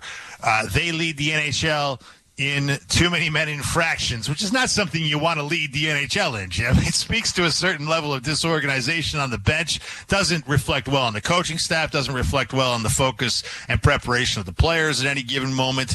Just unnecessary. Like, what do you now? It's giving a power play to the Chicago Blackhawks, who are hitting at 10.5% coming into this game on their power play. One of the worst power plays in the league. Not exactly a grievous mistake that's going to harm your season, but it's just an unnecessary error, and you don't want to see it continue here. You don't want to see this trend. 7 too many men penalties in 18 games now, Jim. That's a lot of too many men penalties. Well, that's just a lack of awareness. I mean, and you could see the defenseman hop over the boards and touch the puck before the other one had got off the ice. I mean, that lack of awareness would be scary for me, and it allows a subpar team to maybe take a lead in a hockey game that they have no business leading in. You're right. You don't want to gift the Blackhawks some momentum here, because we all know, like, there's a decent crowd out there at the United Center. That crowd can get loud. That crowd wants to be excited about this Blackhawks team. They've all come out to see Connor Bedard. They want to cheer for this team. It's a great hockey town when the Blackhawks are good. So you don't want to feed that. You don't want to give them reasons to cheer. You don't want them, the Blackhawks to be energized by no doing of their own, by the fact that you had a lack of focus, a moment, a brain cramp on the bench that led to the too many men. So, yeah, they've got to figure out that situation in this game and going forward, because that's just not acceptable for any NHL team to be taking too many men penalties at that rate. And yeah, this is not the moment you want to let the foot off the gas. This is a team you want to bury in this second period. You do not want to be having another one of your comeback scenarios against this Blackhawks team down the stretch. Leafs and Hawks tied at 1 after 20 minutes of play. This is Molson Canadian Leafs Hockey on TSN 1050, the iHeartRadio app, and the Leafs Radio Network. Want to be certain your reno goes right? Start with Pro Materials with CertainTeed Drywall. In fire resistant, water resistant, super durable, or soundproof and top quality insulation. Ceiling systems, premium shingles, and siding. Do it right with professional grade building materials from CertainTeed. Pro all the way. Alpine News Network is here live with one of our superheroes. I don't want to say I'm a big deal, but I am a superhero. I love helping people consolidate their debts, and that's what I did for the Smiths. I took their bills and zoom, wha-bam, zap, turn them into one low monthly payment. No, the sound's not necessary, but it's part of the fun. Own your home? Need a loan? Alpine Credits can help. Alpine Credits, where homeowners get approved. Just for license 12616. From the biggest stadiums to the coziest holes in the wall. From house parties to porch hangs to pride celebrations. From your favorite fuss shop to your local Indian spot. From noodle bars to sports bars to salsa bars. There's a Molson with your name on it. Canadian Ultra XL. Molson. Everyone in. Must be legal drinking age. All right, everyone. Step up and down. Left foot, right foot. You're climbing up a trail. Now back in your Subaru with symmetrical full-time all-wheel drive and getting active in the real world. Work those abs. Driving right through the mud and left and right. Keep that core engaged and bend at the knees as you load more into your Subaru. Windows down. Take in that outdoor air and park. Get more value out of every kilometer at your local Subaru dealer, starting with award-winning safety. Get the perfect holiday gifts for hockey fans on your list at NHLshop.ca. The world's largest selection of officially licensed NHL fan gear with unique one-of-a-kind designs by Fanatics, Adidas, and more. All the latest styles for every NHL team. Don't miss out. Shop now and get today's special holiday offer. NHLshop.ca, a Fanatics experience. Want to be certain your reno goes right? Start with Pro Materials with CertainTeed Drywall. In fire resistant, water resistant, super durable, or soundproof and top quality insulation. Ceiling systems, premium shingles, and siding. Do it right with professional grade building materials from CertainTeed. Pro all the way. The Out of Town Scoreboard is brought to you by Maple Toyota. Build your next dream Toyota at Maple Toyota. And check out Maple Toyota's pre-owned inventory arriving daily. It's time to Toyota. Visit mapletoyota.com. Two other games started prior to the Leafs in Chicago. Detroit 3-1 over Boston after 40 minutes of play. DeBrincat, Comfer, and Fabry have scored for Detroit. DeBrusque for Boston. End of the second period in Philadelphia. Rangers 3-1 over the Flyers. Zibanejad has two. Kreider and Couturier have the other goals. A slew of games set to start at 3 o'clock, and that'll include the Blue Jackets in New Jersey against the Devils, Predators in St. Louis against the Blues, the Oilers in Washington against the Capitals, and at 3:30, Kings against the Ducks, and a bunch of stuff set to go in its regular time slot tonight. In our game, it's 1-1 Leafs in Chicago after 20 minutes of play. This is Molson Canadian Leafs Hockey on TSN 1050 and the Leafs Radio Network. To truly go inside the game of pro football, you need to see things from the player's perspective. Let's go. Every Tuesday at 7 p.m. Eastern, catch the Player's Point. Let's go. Let's bring energy. Join NFL tight end Colin Thompson and Miami Dolphins fullback Alec Ingold as they break down the biggest stories in the NFL. It's an encouraging way to look at football. The Player's Point. Every Tuesday at 7 p.m. Eastern, only on SiriusXM NFL Radio Channel 88 and the SiriusXM app. The best player analysts and insiders live on NHL Network Radio. Brian Burke. But now it's a big story. Headline, Johnny Gaudreau bench. But he's not playing that well. His stats are terrible, and he's not playing that well. They sat him out. Now, he had the right response. He said, I got to play better. And that's all it is. Same thing here. You're playing poorly, you get benched. Shut up and work harder. Get the latest opinion and analysis you need on the home of hockey. NHL Network Radio, SiriusXM 91, and the SiriusXM app. If you're a soccer fan, you know that this music means one thing. The Champions League is on Sirius XM FC. Hat-trick for Erling Haaland. Kane scores! The top teams from around Europe are battling for club soccer's holy grail. Real Madrid do what they do best. What a start for Inter! Hear all the top Champions League matches all tournament long on Sirius XM FC 157 and streaming on the Sirius XM app. Join me, Gord Stellick, and Scott Laughlin as we recap the night that was on NHL Morning Skate, weekday mornings at 7 a.m. Eastern on NHL Network Radio, Sirius XM 91. The biggest names in the game. Trying to get behind Ristolainen, walks in, put it between his legs, shoots and scores! NHL play-by-play on Sirius XM. The best hockey lives here. Burns gets it back, stick handles to the backhand, moves in front, score! NHL play-by-play on SiriusXM. Hockey lives here. Suzuki sweeps it. There's a chance. Rebound, Caulfield shoots and scores. NHL play-by-play on SiriusXM. Leafs and the Blackhawks are tied 1-1 after 20 minutes of play. Nicky Robertson, after a 2-game drought, picks up his third goal. Max Domi picks up his 12th assist of the, or his 10th assist, of the early going. Still looking for his first goal. And then a bad turnover by the Maple Leafs, and Dickinson scores his fourth to tie the game at 1. Joey Anderson has been given an assist on the Chicago goal, and Mark Giordano a late assist on the Leaf goal. From a Leaf standpoint, it seemed everything was great until they hit the power play. The power play was flat and didn't produce much. And then they kind of got sucked into that choppy style of game, and it was the Leafs that turned the puck over and allowed Chicago to tie it. As Dickinson's been on a little bit of a tear for the Chicago Blackhawks, as that's his 7th point now in the last 9 games, including 3 goals. Joey Anderson played 20 games with the Maple Leafs, 96 in the National Hockey League with New Jersey, Toronto, and now Chicago. So some familiar faces on that bench as far as the Leafs are concerned.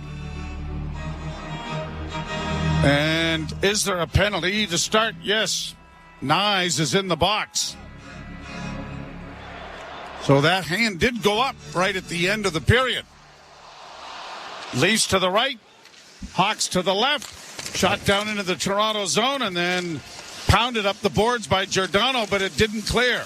He'll try again this time, flipping it up on the wing.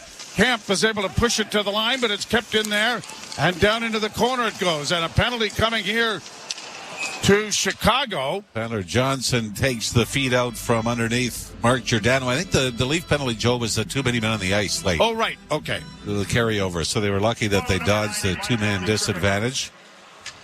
But Tyler Johnson's gone, and we're going to play 4-on-4 now. And again, a bit of a lazy penalty as Johnson got caught stationary at the goal line.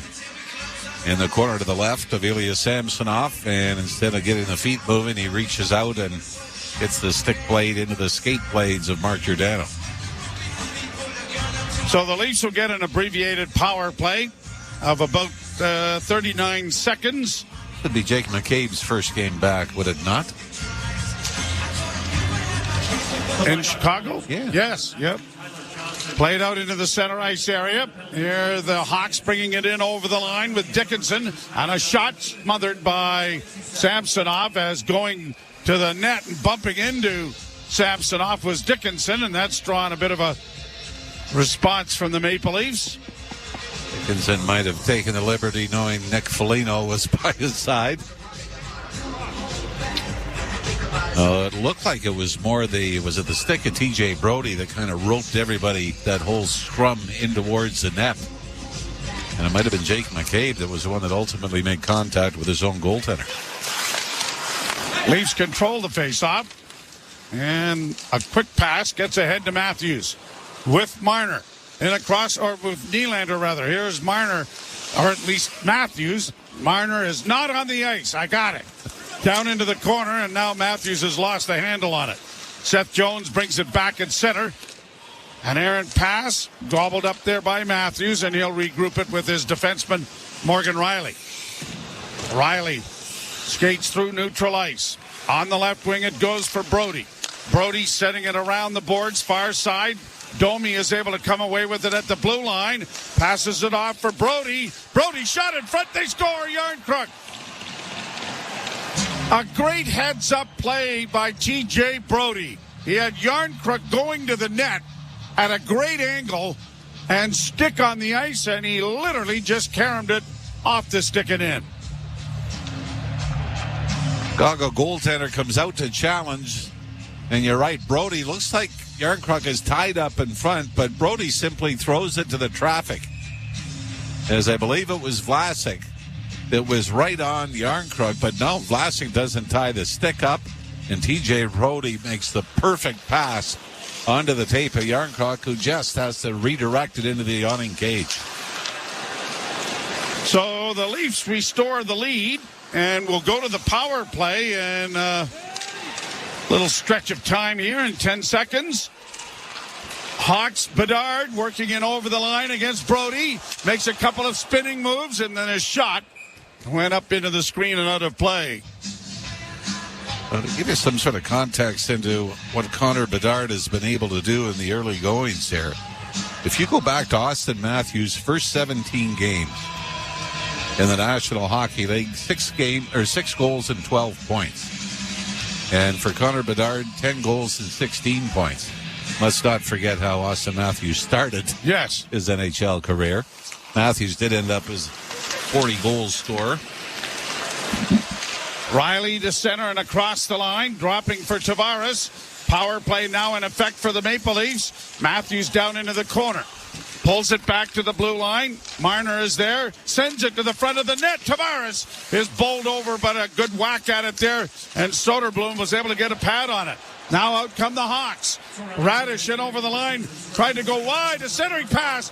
And Austin Matthews got back to deny. Kachuk with a chance. Brought back by Matthews in over the line. Tavares in front. Marner cuts in. Got a shot away, but it went off a leg and wide.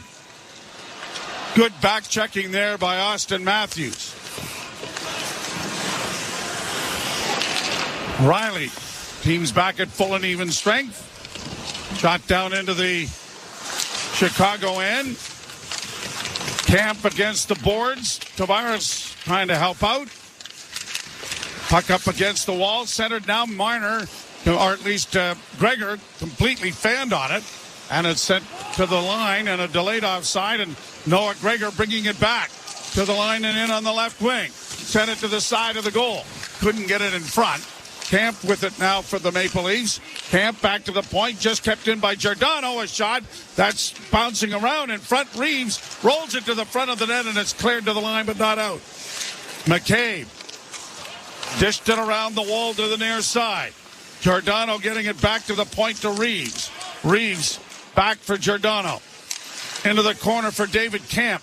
Good cycling job done here by the Maple Leafs. Here's a McCabe centering. Reeves touches it and deflects it into the net. Ryan Reeves gets his first goal in a Leaf uniform. But a great play by Jake McCabe. And again, such poor coverage by the Blackhawks in front of the net. Yarncroc earlier in the period was a man with him but not tied up. And this is exactly what you want from Ryan Reeves. Go to the net.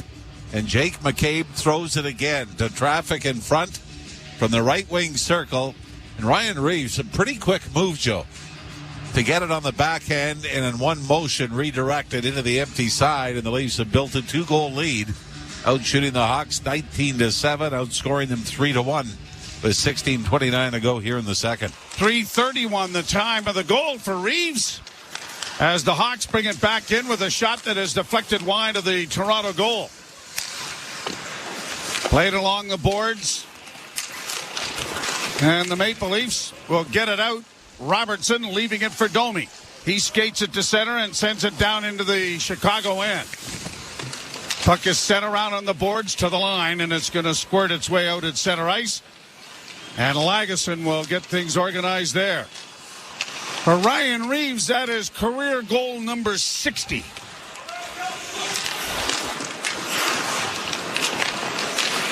Played by the Hawks out at center ice.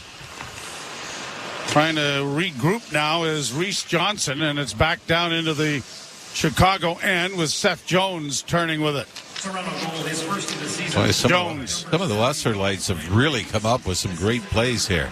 Radish in on the line. A long shot handled easily by Samsonov. Comes back to the point and unable to keep it in was Alex Vlasic, and is back into the Chicago end. So the Maple Leafs have jumped with a couple of goals here in the period. Yarncroc from Brody and Domi. And then Reeves from McCabe. And I would think they have not officially announced the assists on the website yet. But a great play by McCabe to get it in front. Yeah, David Camp, they just posted as a second assist on that as well. Hawks bring it in with a pass around back of the goal. Trying to gobble it up there is Vlasic. It comes back to the point. Vlasic sends it to the front of the net. That went off Matthews and went wide. And Matthews bullying his way out of the Toronto zone. Got it ahead for Morgan Riley. Taken nicely off his skates. Riley sends it on the backhand back of the net. It'll come to the near corner. Marner unable to come up with it. Blackhawks back at center. And Nick Foligno sending it into the Leaf end. Foligno gets there to scrum it up against the boards. Brody pushing it along. And Matthews takes it off his skates. Got it ahead for Marner, but he couldn't get in over the line.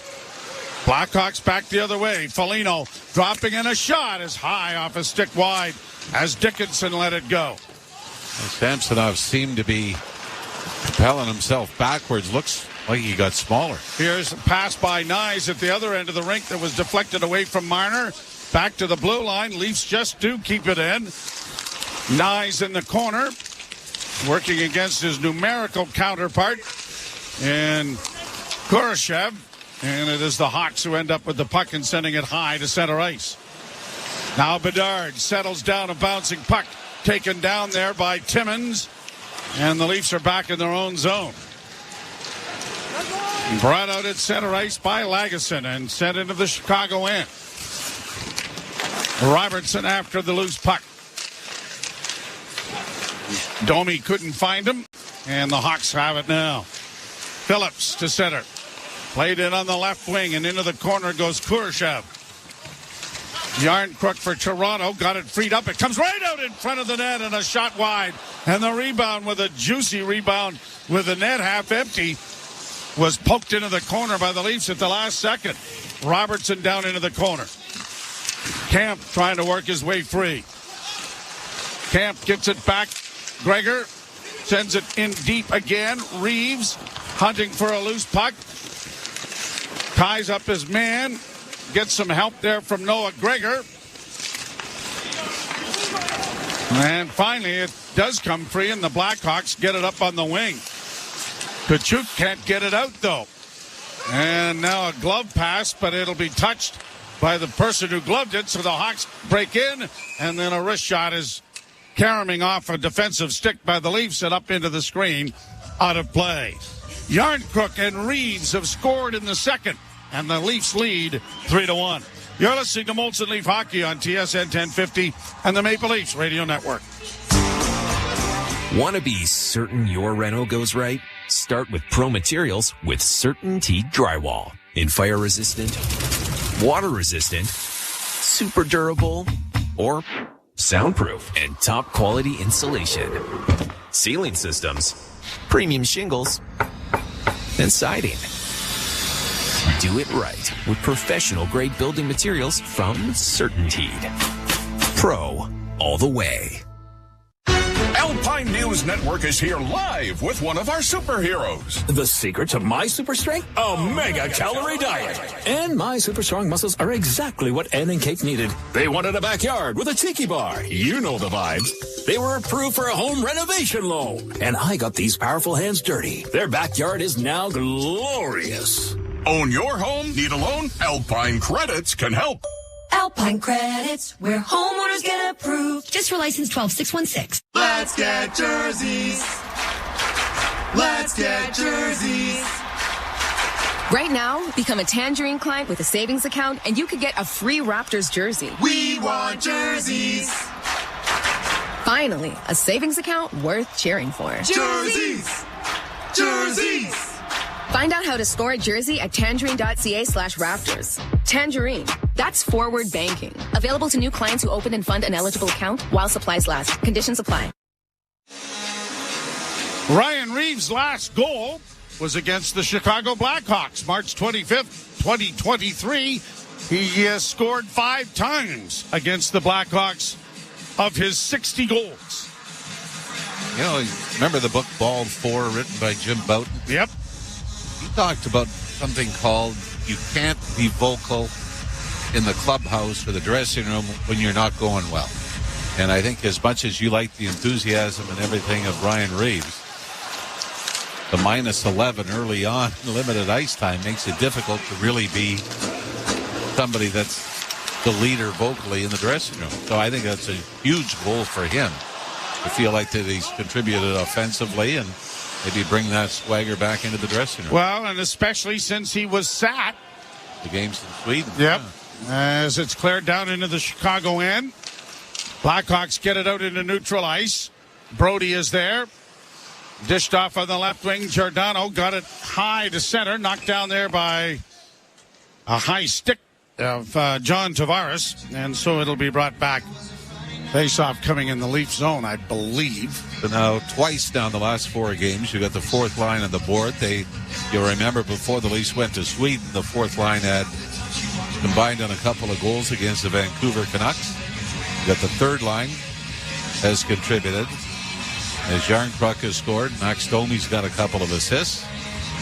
But now we can start concentrating on what's wrong with the Matthews-Marner combination with Matthew Knies. You and I were joking about that. Hey, you got to talk about something. Fill the time, buddy. Sorry. You win 15-0 every game. Yeah. Everybody's screwed. Yes. Brought in by Chicago with a pass. Good back checking there by Järnkrok. Denied the pass.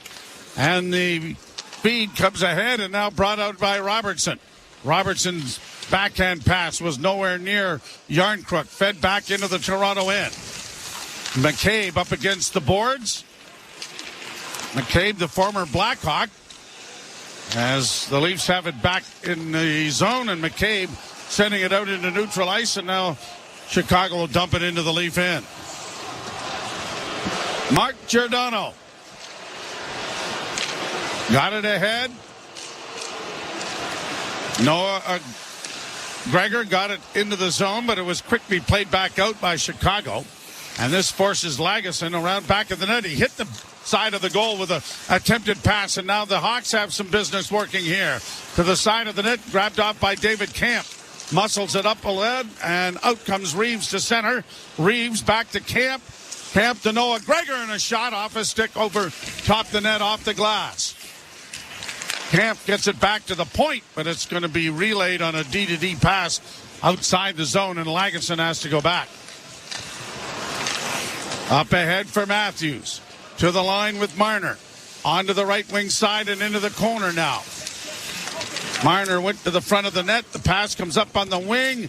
Nye's got a piece of his man. Poked in over the line. Morgan Riley on his horse to get it freed up back of the goal. And chipped along the boards to the near side. But Nye's doesn't get it out for him. Blackhawks back in business here. Murray trying to center, and that was just knocked aside. Brody up against the boards, pinning it there. Tyler Johnson trying to get it freed up. But the Leafs do, and they'll play it out at center ice. Half the game is in the books. The Leafs with a 3-1 lead. Brought back in by Chicago, and the stick of Morgan Riley deflects that out of play. Second period brought to you by Molson. Whether it's Canadian, Ultra, Export, or Excel, there's a Molson with your name on it. Leafs 3, Hawks 1. You're listening to Molson Leaf Hockey on TSN 1050 and the Maple Leafs Radio Network. College football rivalry week is on Sirius XM and the Sirius XM app. Another epic battle between these two rivals. And college football playoff positioning is on the line as Michigan hosts Ohio State. Everything these two programs want is in that one game. Whether bragging rights or bowl implications, the place to talk about all of this weekend's rivalry games is College Sports Radio Channel 84 and our Power 5 Conference channels 371 to 375. And to find your school's channel, go to SiriusXM.com/college football. 24/7 hockey talk. My boy Brady Tkachuk fired up, said what he wanted to say. I love when a captain comes out like that and sticks up for his team. Listen, the fans of Ottawa, they paid their hard-earned money to get in there. I guess if they want to boo, they can boo. I love Brady sticking up for his guys. But Brady Tkachuk, good for you. Say how you feel. Plays hard on and off the ice. Cooley, I love that kid. Sirius XM, NHL Network Radio. Sirius XM 91. And on your schedule with the Sirius XM app. NHL Morning Skate. George McPhee on the Vegas Golden Knights. Give us a sense as to what you and Kelly were thinking in terms of this season's roster. The team overall is in pretty darn good shape. Sort of in our prime, this team wants to be some kind of legacy team where you can win a couple of Stanley Cups. That's the challenge that you present to the players. NHL Morning Skate with Scott Laughlin and Gord Stellick. Weekdays 7 a.m. Eastern on NHL Network Radio, Sirius XM 91, and the Sirius XM app. Join me, Scott Laughlin, and Gord Stellick, along with former NHLer Mike Johnson for NHL Morning Skate. Weekday morning, 7 a.m. Eastern on NHL Network Radio, Sirius XM 91.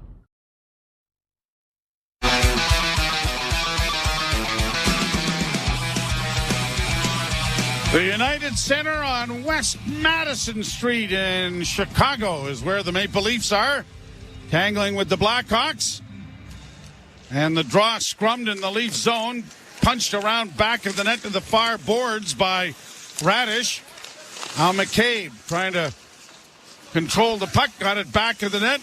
Giordano snaps the pass ahead, and it is deflected to the line and in for Tavares. Tavares curls at the far half boards, works back towards the blue line. Shot was blocked, and then a bad pass has him trying to play defense and not very well. Here's a chance for Seth Jones into the slot. Shot is high and wide of the goal. Leafs counter. Nylander's behind the defense. In a goal! And a big save made there by Soderblom. Willie looking to extend the point streak to 18 games. Very similar to the overtime goal he scored against Minnesota last Sunday in Sweden. Here's Robertson in. Pass into the slot. Pad save, and it's cleared away just at the last second. Long lead pass for the Hawks. Goes down into the Leaf zone. Lagesson got it to the Leaf blue line, but not out. Now carried out by Yarncrook to Domi. Left wing side. Took a shot. Big rebound. Swatted away by Soderblom. Played back down into the Maple Leaf end. Johnson taken away by Connor Timmins. He reverses his field and then gets it off on the left wing side. Lagesson bouncing a puck out at center and down into the Chicago end. Polino will start back for the Blackhawks and send it back into the Leaf zone. 7:37 to play in the period. And they score. Jason Dickinson again. And he just sort of had the feeling that the Leafs were getting into this mode of sloppy play, especially in their own end. And this coming after Willie Nylander had a great break coming off the left wing side. Leafs had a couple of chances after that. But the Hawks come back with a play that looks very innocent, but they win the battle in behind the net. And it eventually pops out to Dickinson, who puts it over the right shoulder of Ilya Samsonov. And I don't know if Samsonov, Joe, really picks this up. I don't either. I don't think he knew where the puck was, to be honest with you, Jim. That battle in behind the net, the Hawks won it, and Samsonov might have been guilty of looking to his left when it came out to his right. And the Blackhawks right back in this. 3-2 Toronto. Dickinson from Georgetown, Ontario, has a pair of goals against the Maple Leafs here, and it's 3-2, Toronto with the advantage. Played into the corner for Yarncrook. Now Kemp finds Reeves back of the net. Reeves banking it to the blue line. No way to shoot it there for Brody, but he backhands down back of the net. Kemp in pursuit into the near corner, but it'll be Seth Jones getting there first, and he's able to pry it free, and out come the Blackhawks. Bedard in on the right side. Double team there by the Leafs and played out and down the ice now. And racing after it to deny icing is Marner.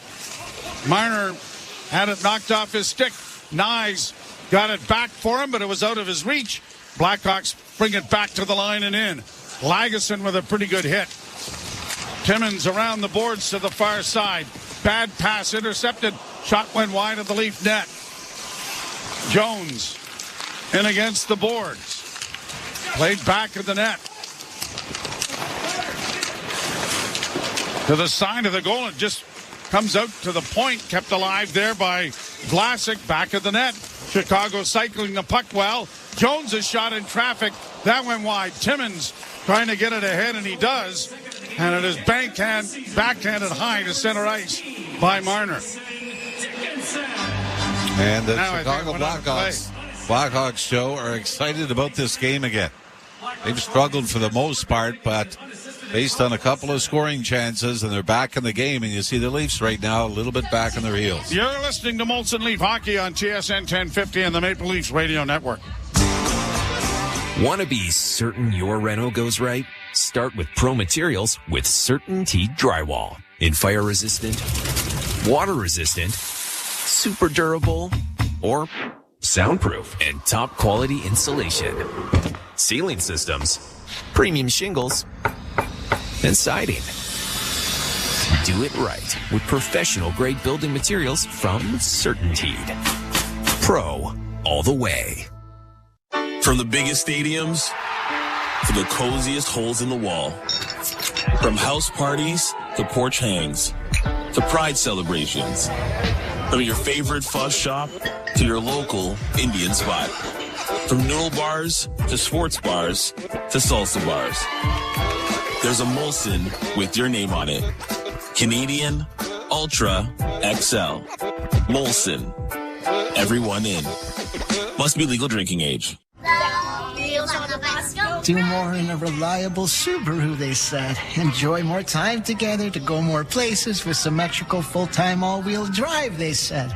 More award-winning safety for more peace of mind, but to listen to one song over and over again with fantastic acoustics. I love you, family, but the singing, nobody warned me about the singing. Hurry to your local Subaru dealer and get more out of every kilometer this fall, including more karaoke. Jason Dickinson was a first-round draft pick of the Dallas Stars, 29th overall. He was later dealt to the Vancouver Canucks, who dispatched him to Chicago with a second-round pick in exchange for Riley Stillman. And so Dickinson has scored twice here for the Blackhawks, but the Leafs hold a 3-2 lead. 5:40 to play in the second frame. Hawks in with a long shot. Swallowing that up on the chest is Samsonov, and he will hold. Joseph Woll will get the start tomorrow in Pittsburgh, and the Leafs will complete their round the world in 80 days road trip. And I think this is good, especially, you're on a 4-game road trip coming into or a 4-game winning streak coming into this game. I think now is the perfect time where you say, here's the assignments for the next 2 or 3 games. Yeah. Instead of saying, you got to win to keep playing, or if you lose, you're out. Let both guys get comfortable. Lead pass to center, finds Nylander to the line and in with Tavares. Nylander drives the net with a shot, and an attempted tip play there for Bertuzzi went wide. Bertuzzi steals the puck, got it back to the slot area, gets it returned, then his wrist shot is blocked.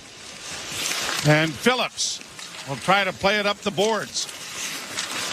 Tyler Bertuzzi has certainly learned that if you go to the net with your stick on the ice, good things tend to happen. Bertuzzi and here's Giordano down low trying to come up with a loose puck. And the Blackhawks get it out. One man back. Riley is the defender, and he does a good job stuffing up the rush and allowing Bertuzzi to come back the other way. Drop pass for Robertson. Into the slot, Morgan Riley, and instead of shooting, he passed it off, and the Blackhawks intercept. But it's a Lone Ranger rush down into the zone for Vlasic. Centering pass, knocked away. Back of the net, Leafs unable to come up with it. Seth Jones at the point. Shot blocked. Rebound in the corner. Couldn't get it out in front. Jones again. Near side for Vlasic. Into the slot area now for Dickinson. His shot is right on. There's a big scramble. Puck still free. Jones with a shot. That's wide. Blackhawks have the Leafs in trouble here. Vlasic, far side. Jones back to Vlasic. Shot coming, and it's wide. Matthews bumped from behind. The puck is covered up by Dickinson's skates. Yarncrook took him down, but the puck to the far side for Jones. And Morgan Riley has just launched that out to center, but the Leafs are only going to get one player exchanged. Korchinski gets it into the Toronto end again. Brody played it up on the boards, but no one was there. Pass to the side of the goal is intercepted. Leafs punch it out in center and get it down into the Chicago end. The rest of the tired group will head to the bench. 3:12 left in the period. Murphy for Chicago. Gets it back into the Leaf end. Lagesson off the boards nicely to get to the line and out, but no further. Nyes couldn't handle the bouncing puck. Blackhawks back in over the line and knock it out at center, and Nyes is away. Trying to catch up is Domi. Back to Nyes. Nyes holds. Looked to make a pass in the slot. That didn't work. Lagesson unable to keep it in. Blackhawks trying to break. Timmins trying to get back, and he does.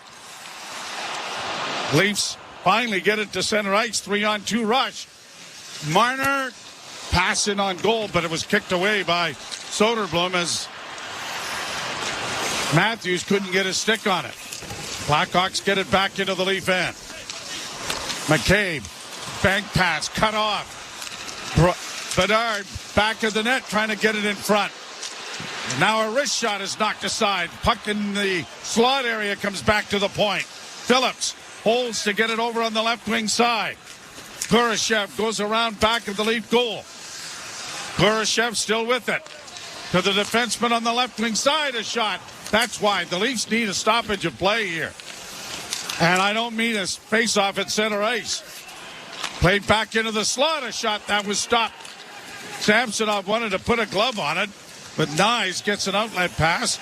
He'll get to center and shoot it in.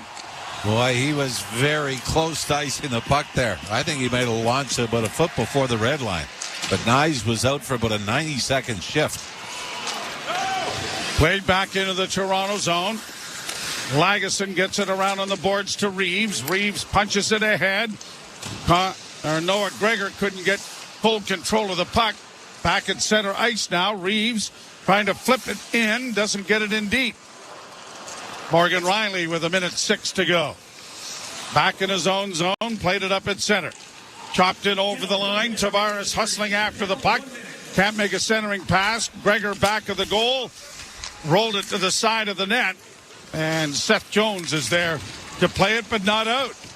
Giordano upended in a collision with Noah Gregor and one of the Hawks. Chicago to the near side. Gutman sends it into the Leaf end. 36 seconds left to go in the period. That second goal for the Hawks has gone right to their legs, hasn't it? Lead pass at center. Murphy was taken down. A deflected shot goes over top of the Chicago goal. Nylander's pass doesn't get to its intended target, but the Leafs keep the puck in anyway. Bertuzzi unable to get it away from one of the Chicago defenders. Back out at center ice it comes. Camp knocks his man down. 6 seconds left in the period, and that will do it. Well, one of the strangest stats for me, Joe, coming into this game is the Leafs have played 17 games in the regular season and have won a grand total of 5 in regulation. And they're in another dogfight here with the Blackhawks holding on to a 1-goal lead. So after a 1-1 tie, it was Yarncrook and Reeves scoring for Toronto. Dickinson gets his second of the game for the Blackhawks, 3-2 after 40 minutes of play. Jim Taddy along with Dave Feschuk standing by. You're listening to Molson Leaf Hockey on TSN 1050 and the Maple Leafs Radio Network. They are among the greatest to ever play their sports. A game-winning home run by Derek Jeter. They are legends and icons. The Lakers take the lead on Magic Johnson's running skyhook. And you can hear them right now on the Sirius XM app. We got Magic Johnson here. Everybody got all these shows. They've been hounding me. I said, I'm only doing one, and that's Eddie Johnson. Anytime you guys need me, I'm here. Legendary Derek Jeter. Welcome to Black Diamond. Thanks for having me. I've been waiting for the invitation. For access to the game's greats, rely on the leader in sports audio. Sirius XM and the Sirius XM app. 24/7 hockey talk. My boy Brady Tkachuk fired up, said what he wanted to say. I love when a captain comes out like that and sticks up for his team. Listen, the fans of Ottawa, they paid their hard-earned money to get in there. I guess if they want to boo, they can boo. I love Brady sticking up for his guys. But Brady Tkachuk, good for you. Say how you feel. Plays hard on and off the ice. Cooley, I love that kid. SiriusXM NHL Network Radio. SiriusXM 91. And on your schedule with the SiriusXM app. NHL Morning Skate. George McPhee on the Vegas Golden Knights. Give us a sense as to what you and Kelly were thinking in terms of this season's roster. The team overall is in pretty darn good shape. It's sort of in our prime. This team wants to be some kind of legacy team where you can win a couple of Stanley Cups. That's the challenge that you present to the players. NHL Morning Skate with Scott Laughlin and Gord Stellick. Weekdays 7 a.m. Eastern on NHL Network Radio. SiriusXM 91 and the SiriusXM app. The Points with Boomer Gordon. Speaking as someone who grew up an Islander fan, you're not good enough to win now. You've got no prospects for the future, and you're not bad enough to get like the lottery pick. So we're just going to watch the Islanders float in the hockey abyss indefinitely until someone in the organization acknowledges that what they have is broken. And I don't think anyone's going to do that. Points with Boomer Gordon. 1 p.m. Eastern on NHL Network Radio, SiriusXM 91, and the SiriusXM app. Under review. And if someone says, well, he's good in the room, you know what? They don't have a good in the room stat in the standings. I've yet category. It's one of the most overplayed things. They better be good in the room. That's the least you better break. What's up, insiders? Here we go. Member drawing coming at you. There we go. Now it's slid over. How you guys doing? Oh my God, I'm loud. It looks like I'm loud. I'm going to turn this down a little bit. All right. I'm TSI Mike in the chat, Toronto Sports Insider on the computer. How is everybody doing today in this amazing Black Friday game? The Leafs, man, they were looking really good there for a while, and now they've kind of fallen off a little bit towards the end of the second. But hey, you know what? We've got the third period coming up. Really going to have a lot of fun here on this third period. I've got the setup back here for my son and I are going to be watching the game. And oh, here he is right here. But come on, Tom, what are you doing? What is this? What are you wearing? Bro. See, we live in Chicago, so it's, I guess he kind of has a lot of Blackhawks jerseys from hand-me-downs, but, he's a Leafs fan at heart, I think. Are you? Maybe. Oh, my God. I don't know. We'll see. But good to see everybody in the chat and finally be able to talk to you guys. Rick Smith posted your stream on X, Twitter. Thanks, man. Thank you, Rick. I appreciate that. John Morrison, Mark Duffney, man, Mark Daigle. This is Robin in the house. It's good. It's so good to be able to, now for you guys to be able to kind of like interact with me personally. I hope to bring a little bit more of this to the show during the intermissions. Again, I'm not thinking about, I don't want to mess up the stream. I love what's going on. I love this community that we've built. And this is what it is about.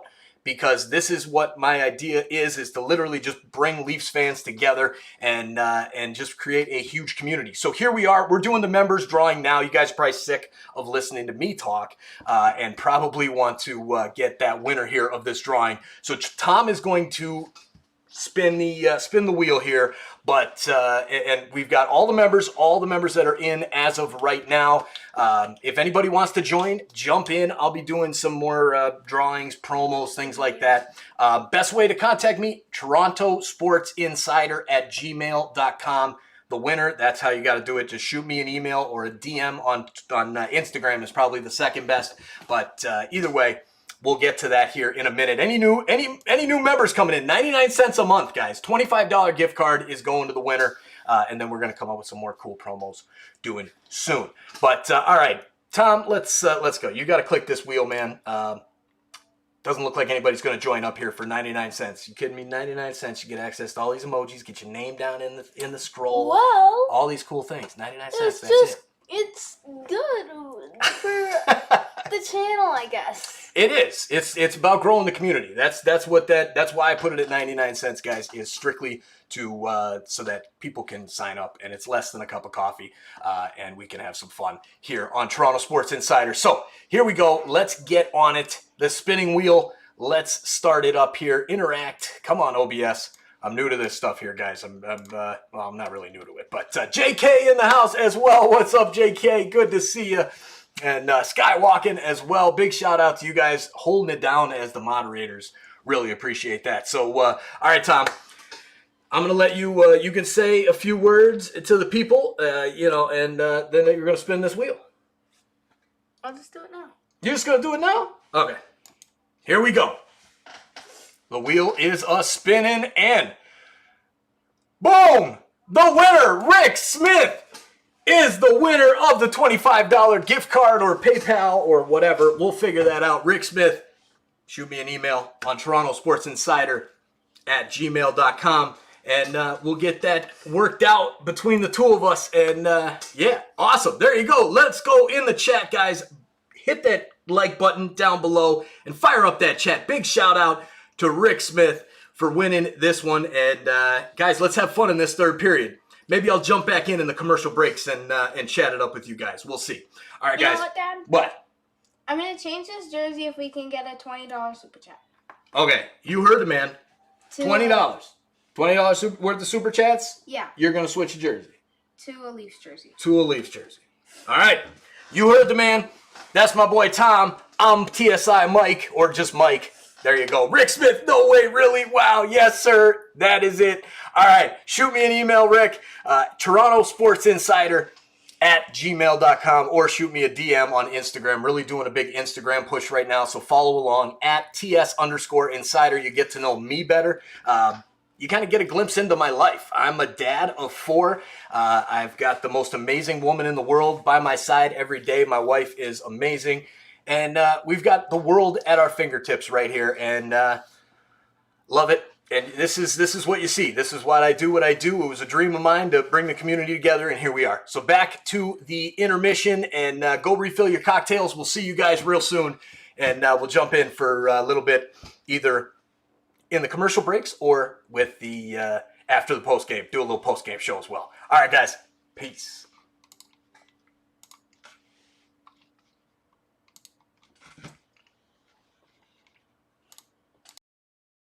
Jim, so a little bit too intermittent with the effort, and I'm sure Sheldon Keefe is mentioning that in the second intermission. Well, to your point about the top line, I mean, Marner has a shot and another one that didn't get through, and Nyes has a shot and another one that didn't get through, and Austin Matthews has none. So, I mean, that's just not the way that should be.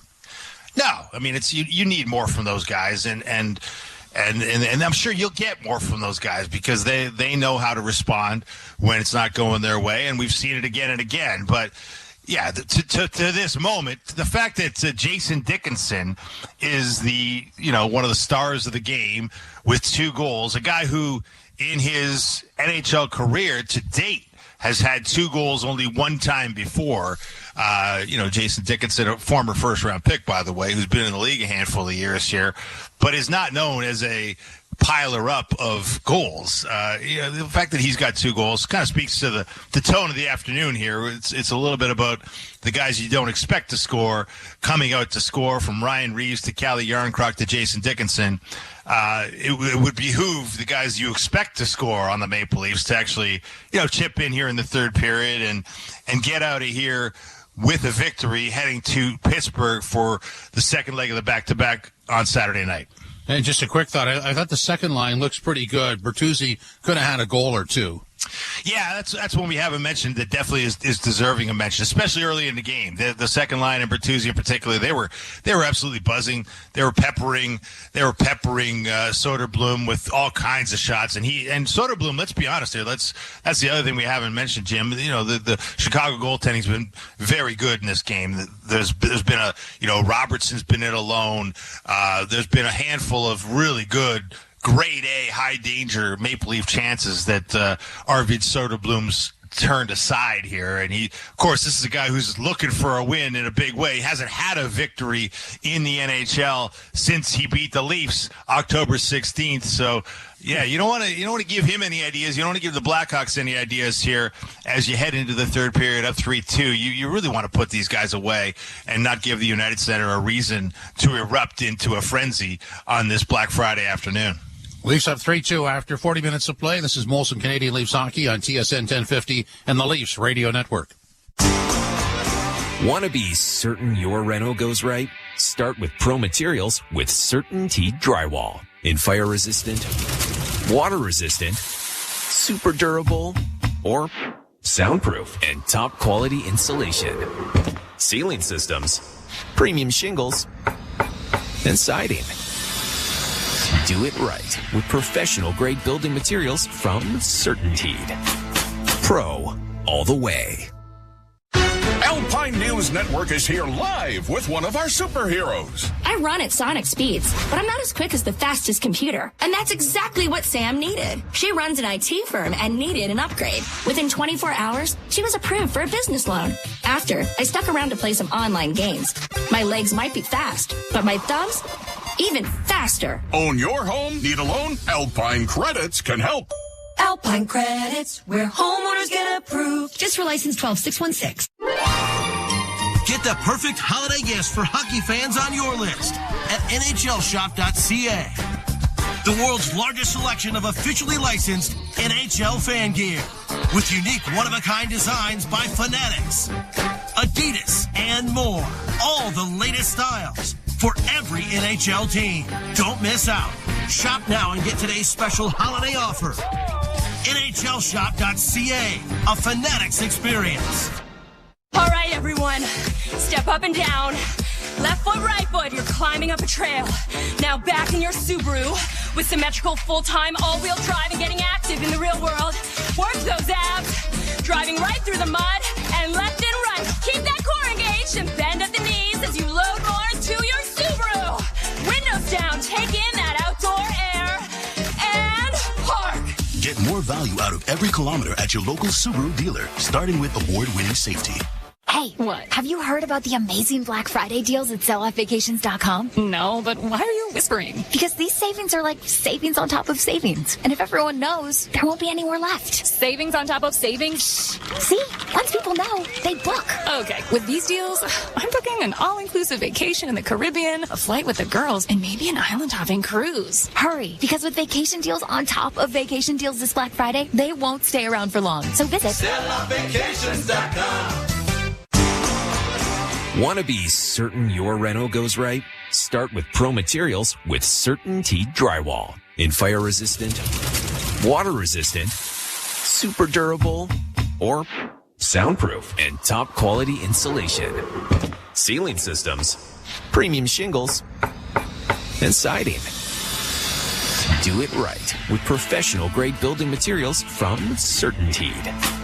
Pro all the way. The Out of Town Scoreboard is brought to you by Maple Toyota. Build your next dream Toyota at Maple Toyota. And check out Maple Toyota's pre-owned inventory arriving daily. Guy, it's time to Toyota. Visit mapletoyota.com. A couple of games are already done. The Rangers defeated the Flyers 3-1. Detroit got by Boston 5-2. End of the first period, Oilers 2-0 over Washington. End of the first period, it is the Blue Jackets 2-1 over the Devils. And early in the game, Kings and Ducks are scoreless. Late in the first period, Predators 3-1 over the St. Louis Blues. And our game, Leafs 3, Chicago 2. The third period is next on Molson Canadian Leafs Hockey on TSN 1050 and the Leafs Radio Network.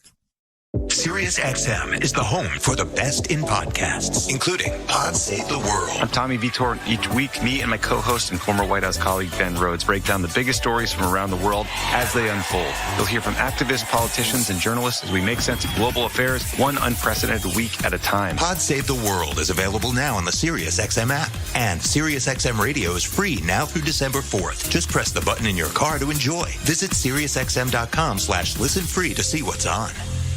The best player analysts and insiders live on NHL Network Radio. Brian Burke. But now it's a big story. Headline, Johnny Gaudreau bench. But he's not playing that well. His stats are terrible, and he's not playing that well. They sat him out. Now, he had the right response. He said, I got to play better. And that's all it is. Same thing here. You're playing poorly, you get benched. Shut up and work harder. Get the latest opinion and analysis you need on the home of hockey. NHL Network Radio. Sirius XM 91 and the Sirius XM app. If you're a soccer fan, you know that this music means one thing. The Champions League is on Sirius XM FC. Hat-trick for Erling Haaland. Kane scores! The top teams from around Europe are battling for club soccer's holy grail. Real Madrid do what they do best. What a start for Inter! Hear all the top Champions League matches all tournament long on Sirius XM FC 157 and streaming on the Sirius XM app. Join me, Gord Stellick, and Scott Laughlin as we recap the night that was on NHL Morning Skate, weekday mornings at 7 a.m. Eastern on NHL Network Radio, Sirius XM 91. The biggest names in the game. Trying to get behind, wrist the line, and walks in, put it between his legs, shoots it, score! NHL play-by-play on Sirius XM. Hi, this is Ray Hudson, and for all the biggest matches from club soccer's Holy Grail, the UEFA Champions League, tune in to Sirius XM FC 157. Join me, Scott Laughlin, and Gord Stellick, along with former NHLer Mike Johnson for NHL Morning Skate, weekday morning, 7 a.m. Eastern on NHL Network Radio, Sirius XM 91.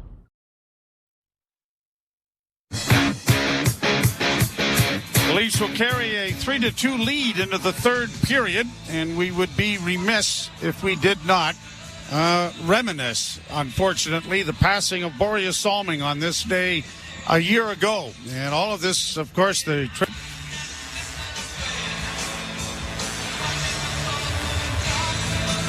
Oh, wait a minute. Now I got it back. All of this trip to Sweden and everything else correlating with the documentary coming out with Borje. A somber time and a real tough loss on an awful, awful disease. Well, and, you go back to that night at Scotiabank Arena a year ago and how difficult it was. Back-to-back nights. Borje came out with the Hall of Fame members on the Friday, and then the following night was just Borje. And probably one of the most difficult, although heartwarming things that you could ever see in a hockey game. And it was difficult to be a part of. And of course, Borje was gone a couple of weeks after that, after some more events for him back in Sweden. And his impact to the game still being felt. And it was really, I think, very important for the Leafs to be a part of the trip to Sweden this year for the National Hockey League and the Global Series. That, the movie and everything else. But just to let everyone know that his passing, and he's being missed far across the ocean and into Toronto, and his legacy will live on forever. It certainly will. And, of course, William Nylander then became the crown prince over in Sweden with his play. Well, that 17-game point streak is on the line here in the third period as the Leafs carry a one-goal lead with a pass out in front, a bad pass intercepted, and a shot scores. You'll never guess who just scored again. Jason Dickinson on a horrific pass out in front of the Leaf goal that was picked off. And another one. This one comes from the high slot that beats Sampson off blocker side. Pimple dump in. Jake McCabe traps it in behind the Leaf net, but tries to throw it out to Austin Matthews. And Matthews couldn't handle it between the hash marks. It goes a little further out to Dickinson. And I think Dickinson's not only going to have his third of the night, but his second unassisted goal. Nick Foligno may have disrupted Matthews from receiving it, but I don't think Foligno touches it. And it was a simple snapshot blocker side from the high slot that has the Blackhawks side in three. I don't know about you, but even though the Leafs had a 3-2 lead after the second period, it felt like they were losing because the game had just turned on a dime after the Blackhawks had scored to make it 3-2. So Dickinson gets the hat trick. Remember last year it was Eric Gustafsson had the hat trick before the Leafs picked him up, but that was with the Washington Capitals against Ilya Samsonov. And here, sloppy play again. Comes back to burn the Toronto Maple Leafs, and a 2-goal lead has disappeared. We've talked about the number of times the Leafs have been able to come back from 2- and 3-goal deficits this year. They've surrendered their share of multi-goal leads as well. Hats being picked up off the ice. He came into the game with 42 goals career-wise in the NHL with Dallas, Vancouver, and Chicago. He has 3 this afternoon at United Center in Chicago. For Dickinson, it's been a pretty good roll. Now in his last 9 games, including this one, that's 5 goals and 9 points. Well, getting to play on different situations because of how the Blackhawks are going through the rebuild. And then Corey Perry is out and Hall is out. And then here's Nylander coming through center. Works to the line and in on the left wing. Pulls up, works down back of the goal. Cycles it back around to the far side for Morgan Riley, who sends it towards the net, but it was blocked. Tavares back of the net for Nylander. Nylander curls, works back towards the blue line. Trying to snap it into the corner for Bertuzzi, but it was picked off by the Blackhawks. And Gutman will get in over the line. Had it knocked off his stick. Into the far corner it goes. Tyler Johnson trying to get to it. And Nylander will just launch it high out and down into the Blackhawk end. No icing. Vlasic coming ahead at center. Tipped down into the Toronto end. Giordano back of the goal. Bank pass through center. Yarncrook finds McCabe. McCabe in with a pass that bounces and is smothered by Soderblom. Face-off coming in the Chicago end. This really is a game. Again, you kind of hope that the Leafs, especially once they got up 2 in the second period, that they would just be able to manage the game. Walk out of there with a 4-1, 5-2 win. But instead, the Leafs gift wraps scoring opportunities back the other way. The Hawks are opportunistic. And really, Joe, I think if you want to go back to a turning point, you almost go back to the first power play in the first period. Yeah, I'd agree. The Leafs were dominating Chicago. They had a 1-0 lead. They get the power play. It goes flat, and it's really been a scramble since then. McCabe playing it up along the boards in the Toronto end. Domi goes back to it. McCabe punches it back along, and it's going to end up out at center ice. You see Seth Jones wearing number 4 in a Blackhawk uniform, and I just keep thinking, that shouldn't be right. That should be, Bobby Orr's number should be retired everywhere. And certainly in Chicago, where he ended his career, as the Hawks send it in front of the lead. Goal again, a backhand, stopped by Samsonov off the stick of Ryan Donato. And the Blackhawks have slowly been taking this game over. And the shots on goal a little closer now at 25-16. Halfway through the first period, the Leafs had a 10-1 lead in shots. 10-1 or 10-2 maybe, the most for Chicago.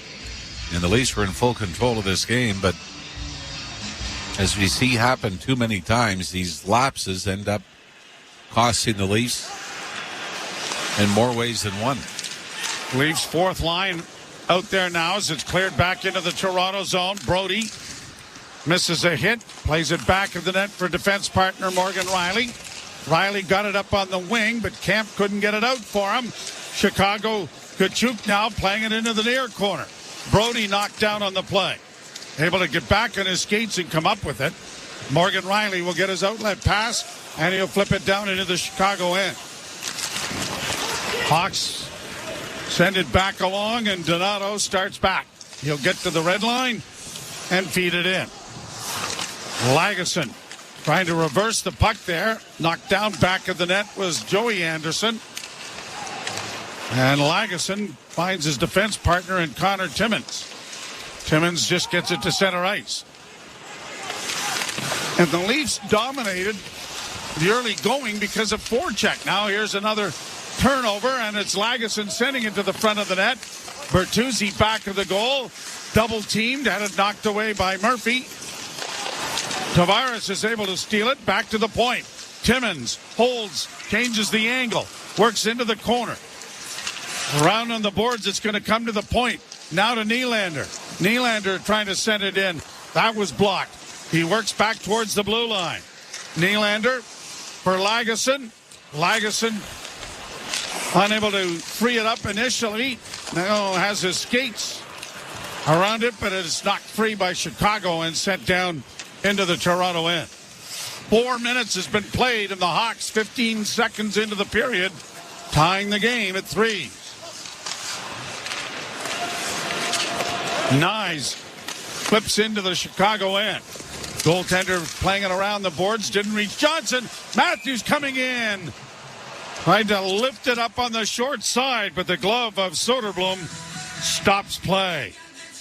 Exactly where the Hawks have scored a couple of goals. That short side just inside the post coming off the goal line, and Austin Matthews did a great job to knock the clearing attempt down off the glass in the corner to the left of the Chicago net, and picks it up and takes it right to the goal. But looked like he had some room, though, too, didn't it, Joe? Yeah, to go across. And above where he shot it, yes. Nyes down into the corner off a face-off win. Flips to the side of the goal. Matthews couldn't get it out in front. Nyes got it back now to Marner. Shot in traffic. Stop. Big rebound. No one could shoot it. Now they do get it back into the slot. McCabe sending it wide. Giordano a drive. That deflects wide of the net. Seth Jones trying to get it out. And pushed out at center ice. The Leafs will make a change. Marner just does get in over the line, trying to feather it into the slot area. Turnover. Blackhawks back the other way. Here's Bedard dropping it back, and unable to get a shot was Kurashev. Tavares back at center. Been a long shift for Marner. Played down into the zone for Bertuzzi. Back of the net for the captain. Tavares couldn't get it in front. Comes back to the blue line. Fed back of the net again for Tavares. Forehand now to center. Couldn't get it cleanly to Bertuzzi. Then when Bertuzzi does get it, it's right into the chest of Soderblom. This line, you can feel them coming, and we should probably mention as well that William Nylander's point streak to start a season is on the line. 17 straight for Willie Nylander to start this season with at least a point, and he's done it some games in spectacular fashion. And the Leafs might need that from him here in this one. 12 goals, 15 assists, 27 points over that streak of 17 games.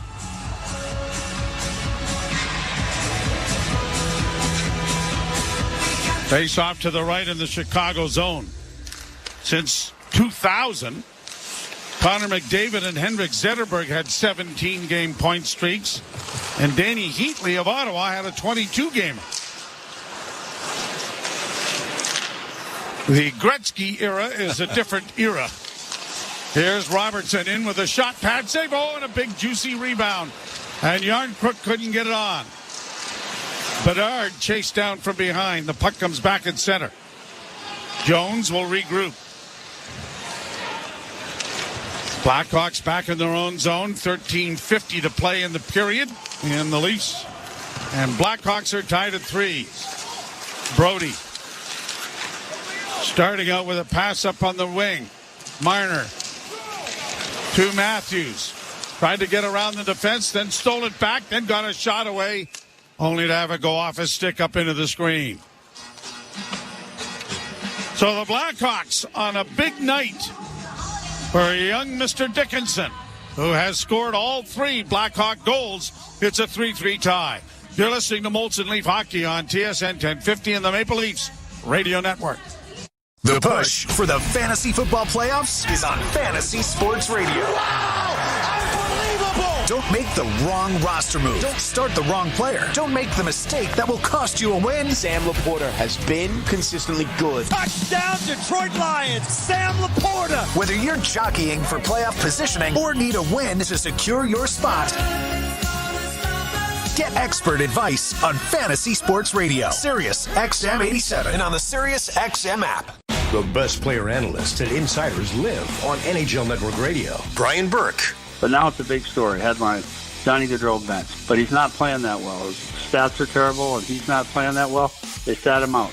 Now, he had the right response. He said, I got to play better. And that's all this is. Same thing here. You're playing poorly, you get benched. Shut up and work harder. Get the latest opinion and analysis you need on the home of hockey, NHL Network Radio, Sirius XM 91, and the Sirius XM app. If you're a soccer fan, you know that this music means one thing. The Champions League is on Sirius XM FC. Hat-trick for Erling Haaland! Kane scores! The top teams from around Europe are battling for club soccer's holy grail. Real Madrid do what they do best. What a start for Inter. Hear all the top Champions League matches all tournament long on Sirius XM FC 157 and streaming on the Sirius XM app. Hi, this is Ray Hudson, and for all the biggest matches from club soccer's holy grail, the UEFA Champions League, tune in to Sirius XM FC 157. Joe Bowen along with Jim Ralph. Our producer is Owen Hall. J.P. Ricciuto is pushing buttons to keep us on the air. Motion array. And the Maple Leafs and the Blackhawks are tied 3-3. And the traffic is a bear outside. Trust me. I have nothing to base that on other than previous experience. Shot down into the Toronto zone. Comes around the boards on the left wing. Punched in by Vlasic. Back of the net. Return feed for Vlasic. Nyes runs into him, but the Blackhawks again have it. And now the Leafs have a turnover, and out comes Morgan Riley. At the red line, no recourse other than to shoot it in. Nyes into the corner after a puck, but it's the Hawks who get it freed up. Seth Jones back in his own territory. For Vlasic.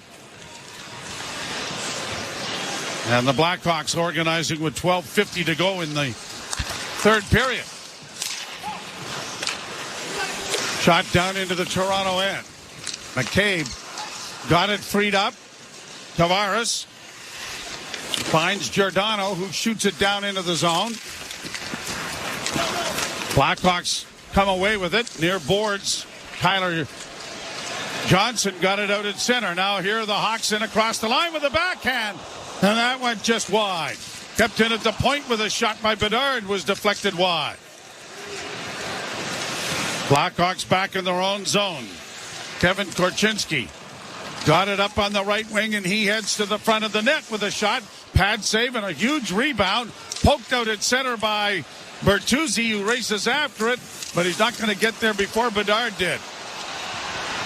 Here's the youngster Connor Bedard. In on the right side, going wide. Tried to center, went off a stick. Back to the point, though, and a shot coming. That's blocked in front of the net. Camp runs into a traffic jam in the near corner. Kurashev couldn't get it in front. The Leafs get it up on the wing, knocking it out at center ice. Pretty good collision there with the defenseman Kaiser, who lost his stick in the exchange. Now here's Noah Gregor.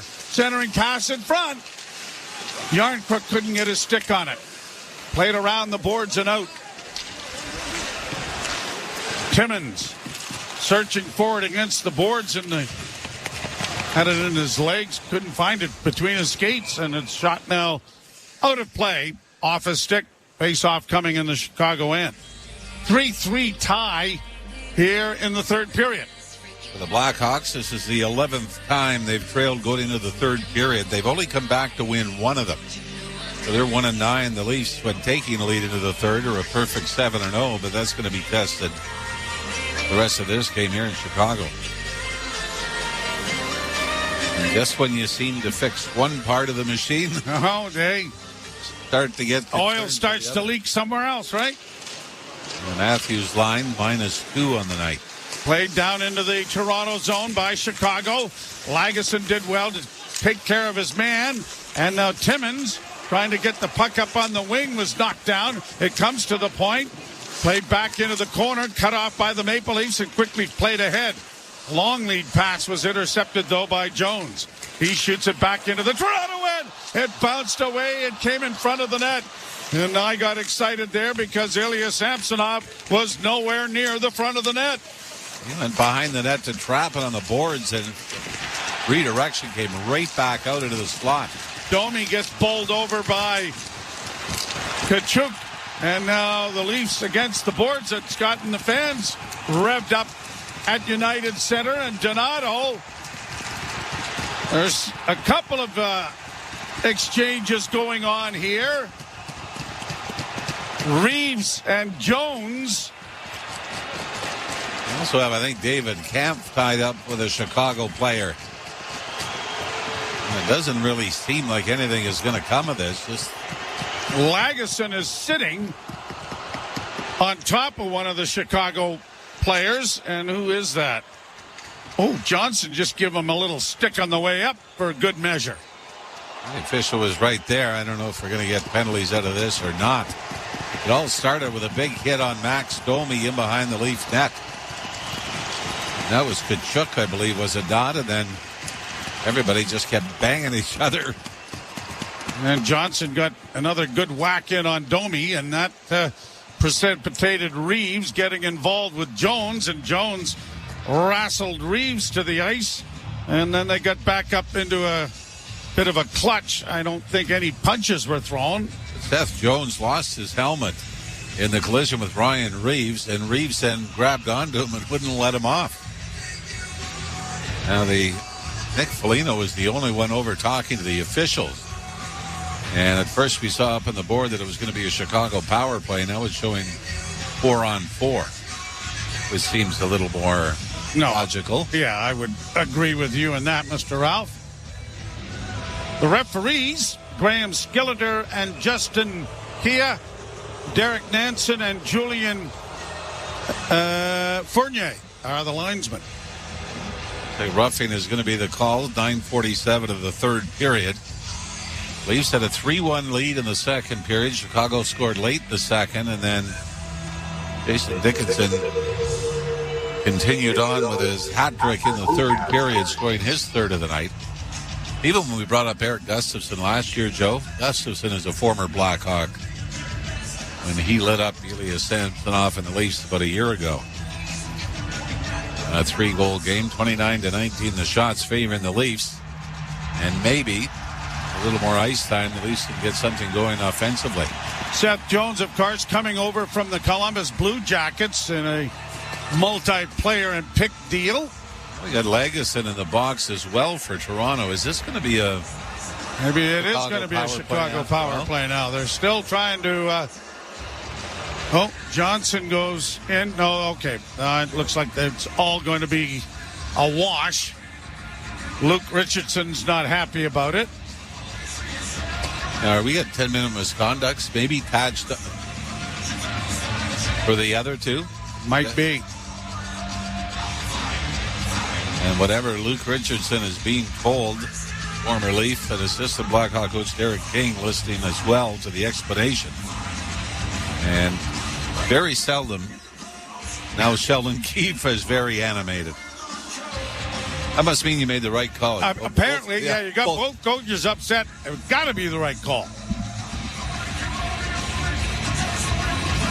And so they've got Lagesson and Reeves in the box, and Reeves is carrying on a conversation with Jones and company in the other box, and we're underway again. Shot from the point, deflects wide of the Leaf goal. Wrap around attempt coming out in front with a shot. There was Joey Anderson. But the Leafs are able to launch it high and get it to center ice. So we're into the second half of the third period, tied at 3. And it's 5-on-5, by the way, because they added the two other penalties, the two other minors. Played around the boards. Hawks come out of the corner with it, got it in front. Weak backhand was just tipped in front of Samsonov, and it looked like it might be going 5-hole. Now we got another scrum going. Foligno in the middle of this. I think it was Foligno took a shot at Austin Matthews, and that's what brought everybody in. Two, obviously, were teammates.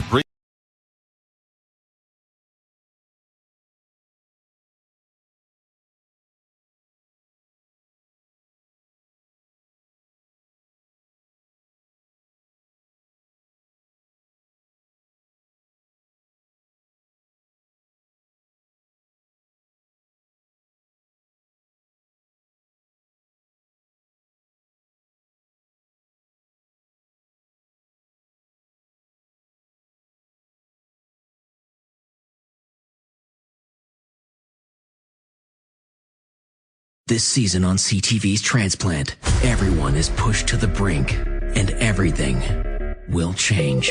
The #1 Canadian drama returns. A new episode of Transplant, Friday at 9/8 Mountain.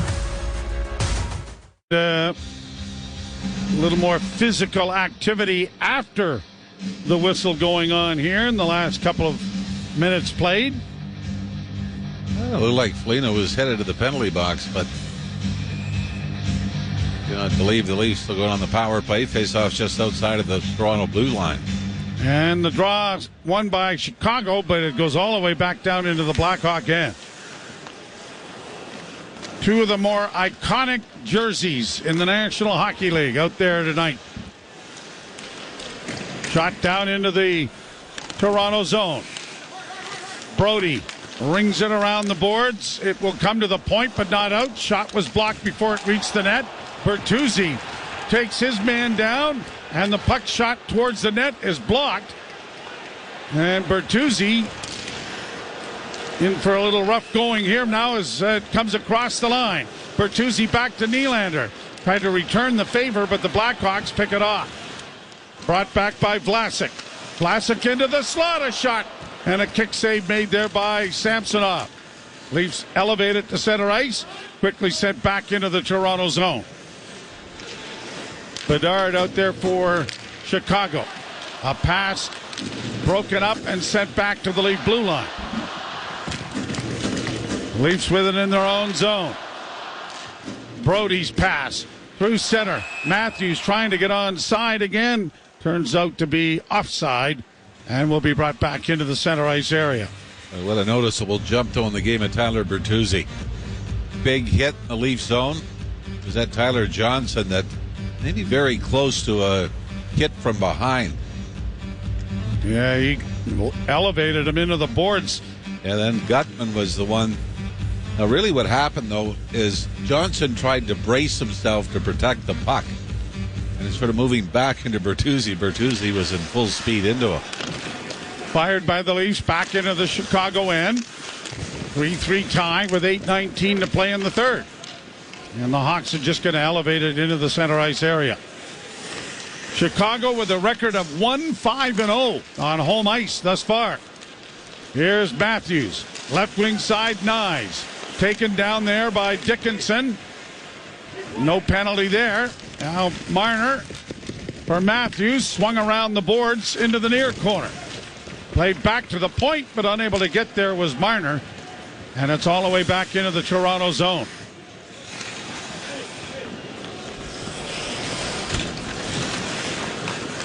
Timmins starting out his first game into this regular season after being injured in preseason, and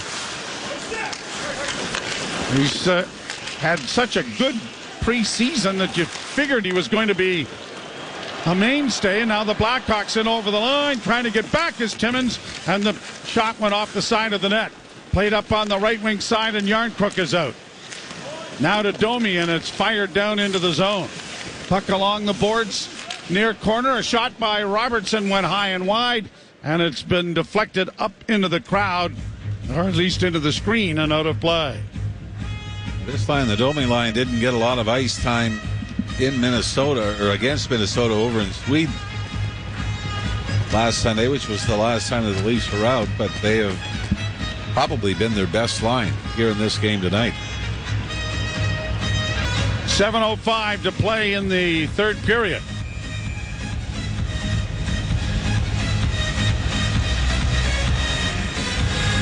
(29-21) the shots on goal favoring the Maple Leafs at this point. The 6-5 though, Toronto here in the third period. Draw won by Ryan Donato. Played ahead to the line and out at center. Now it's batted back in before Chicago sends it back into neutral ice, and the Leafs are going to roll it down into the Chicago end. Gregor couldn't get there in time to corral it. And Jones plays it out into neutral ice. Gregor upended there, but is able to block the puck along the boards till it comes free, and now launched high into the Toronto end. McCabe around the boards. Overskating the puck there was one of the Leafs, and then a quick shot on goal, stopped by Samsonov. And now Noah Gregor has taken exception to one of the Hawks trying to pry the puck free from underneath the Leaf netminder. A shot that came from long range. Samsonov had it, and then you can tell by his reaction he wasn't sure where it was. And that's why the Hawks came charging in looking for a loose puck. And I don't know, is Noah Gregor going to the box for this? If there is, it will be interesting to see if it's a coincident penalty. Good deflection, and Samsonov made the save off of Donato. And then was it... it was Noah Gregor just grabbed his man. And that was that Tkachuk that he grabbed at the end? Yep. Tkachuk put it into the empty net after the whistle. Then they just sort of wrestled to the backboards. And we're about to find out if, wow, this is a soft call. Noah Gregor's getting the only penalty, and the Chicago Blackhawks have a chance to take their first lead of the night with 6:25 to go here in the third period. Third power play for Chicago. At the point now, Korchinski with a shot directed wide of the net by Samsonov.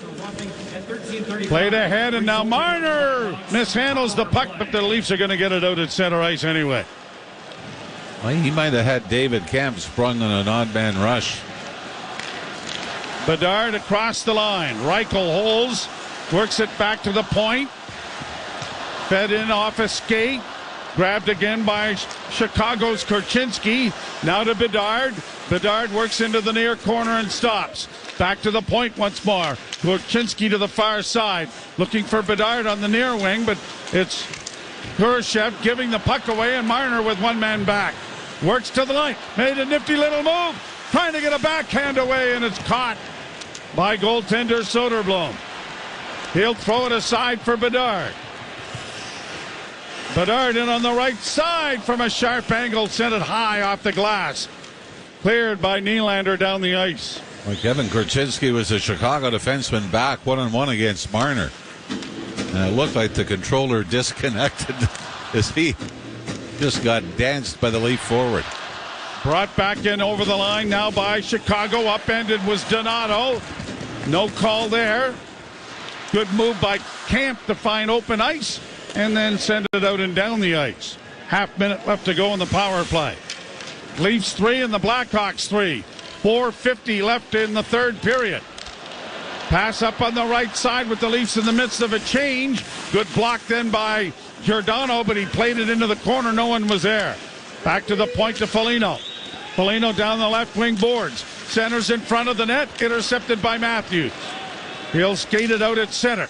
Circles back. Now finds an open man on the left wing.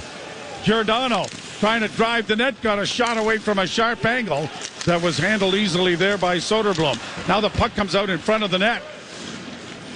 Penalty is over. Leafs unable to trap it initially. Here's Robertson. Back of the goal. Robertson tries to center. Got it back towards the blue line. McCabe was unable to come up with it. Riley chasing his man down as Vlasic got a shot from a bad angle. Leafs to center. Shot in by Morgan Riley. Soderblom back of the goal, having difficulties with it, but it didn't rest easily on the stick of Tavares to give him a chance to shoot it. That was all in the hustle of Matthew Nyes, who got back behind the goal line to force the turnover. Timmins ties his man up. Lagesson lost it in front of the goal, and then it is knocked away before Dickinson could get his fourth of the night. Dickinson gets it back to the blue line, to the near left wing side. Phillips with a shot. That's wide. Hawks keeping it in, and around the boards it'll come. Nylander didn't see it. Hawks get it back to the point. Anderson, a shot in on goal, cleared, but not out again. Another shot is whistled wide of the Leaf net. Leafs have had 3 opportunities to get it out and haven't been able to do it. Robertson finally gets it to center and to the red line, but that's as far as it goes. And then it is chipped into the Chicago bench, but a great shift by the Blackhawks. It is a 3-3 tie. You're listening to Molson Leaf Hockey on TSN 1050 and the Maple Leafs Radio Network. Lately, times have been challenging, with many people facing increased interest rates, inflation, and rising credit card debt. Everyone needs a little help from time to time, but it can be hard to ask for Get ready for the most talked about originals when you add stars to a Crave subscription. This November, new episodes of Godfather of Harlem. This is our last shot. Courtney Cox, Greg Kinnear, and Mira Sorvino in a new season of Shining Vale. There's no escape. Stars also has action-packed hits, Playing with Gerard Butler. This is an emergency. And Oscar winner Denzel Washington is the equalizer. Oh, yeah. Get Stars as an add-on at crave.ca. Help when it comes to your personal finances, but you're not alone. Millions of Canadians share that feeling with you. 500,000 Canadians have found help with their debt, and so can you with Consolidated Credit Counseling Services of Canada. They are one of the largest non-profit credit counseling organizations in the country with an A+ rating from the Better Business Bureau. They could help you consolidate your bills into one affordable payment, minimize your interest rates, and get you out of debt fast. No matter how much you owe, you don't need to do this alone. To get help, call 1-800-318-1940. That's 1-800-318-1940. Let Consolidated Credit get you back to a debt-free life. Call 1-800-318-1940. Call toll-free today for a free consultation. 1-800-318-1940. Ontario license number 4705786. Hi there. Hi, welcome to the Better with Bell Black Friday event. How can I help you? I'm looking for a new phone. Sure, no problem. And I want to save big. Okay. Plus, I want to be on Canada's best 5G network. Deal? Deal. Sweet. Let's do this. It's the Better with Bell Black Friday event. Get over 85% off select phones. Visit a Bell store or bell.ca/Black Friday for details. Bell. Black Friday just got better. First Up with Korolnik and Koliakovo. Weekday morning 6 till 10 on TSN 1050. You ain't first, you're last. Maple Leafs trying to avoid a season sweep at the hands of the Chicago Blackhawks. Third game into the regular season, the Hawks arrived and beat the Leafs 4-1. 2:48 left in the third period. Toronto launches it high into the Chicago end. Nylander into the forecheck as it comes around the boards and out at center. Morgan Rielly to Brody. Brody shoots it right back into the Chicago end. Jones had his pocket picked here by Tavares in front. Oh, and Nylander had it right at his feet, but couldn't get a stick on it. Now Brody, left wing side for Rielly, a centering pass. Glove down by Arvid Soderblom. And Bertuzzi getting a little of the business done by Tyler Johnson, and I think his thought process was, well, they took one of us out of the scrum the last time. Even it up. Doesn't happen, though. 2:20 to go. And the Leafs need a big moment from one of their big players. Willie Nylander without a point tonight. 17-game point streak is on the line. The longest point streak in Maple Leaf history is 23 games. Mitch Marner. Kelly Yarncroc, though, go now out with Matthews and Marner here late. All right. There, the Hawks in over the line with Dickinson. Shot to the side of the goal. Knocked back at the net by Samsonov. And the Leafs now break it out. McCabe got it ahead at center. Backhanded by Yarncroc down into the corner. Now here's Matthews against the boards. Couldn't come up with it. Blackhawks Anderson bouncing it out at center. Foligno tried to skip by the Leaf defense and ended up falling. And the Leafs have it under control at center ice now. Drop pass for McCabe, who circles back in his own zone. Finds Nylander. Nylander circling, trying to get away from the checking of Gutman, but it is brought back and sent out at center by Giordano. Down into the corner goes Willie, but he can't find anybody, and it's out at center ice now, and the Hawks 2-on-2 rush. Across the line goes Tyler Johnson. Sent down into the corner. Bertuzzi trying to get after Seth Jones. Puck comes free. Punched up on the boards, but not out. Around back of the net it goes. Brody chasing Radish. Radish with a minute left to go in the third. Got it back to the point. Blackhawks Korchinski holding. Lets the shot go. Ow! That hit Nylander, who's gone to the bench. Shot back into the Toronto end. Morgan Riley on a backhand, but doesn't reach its intended receiver. Now Foligno has given the puck away for Chicago. Up ahead for Calle Youngkruk. He'll send it down into the Chicago zone. Half minute to go in regulation. Shot back into Chicago territory by the Leafs. Alex Vlasic back of the net. And he'll start out with 18 seconds left. Left wing side for Foligno. Played into the Toronto end.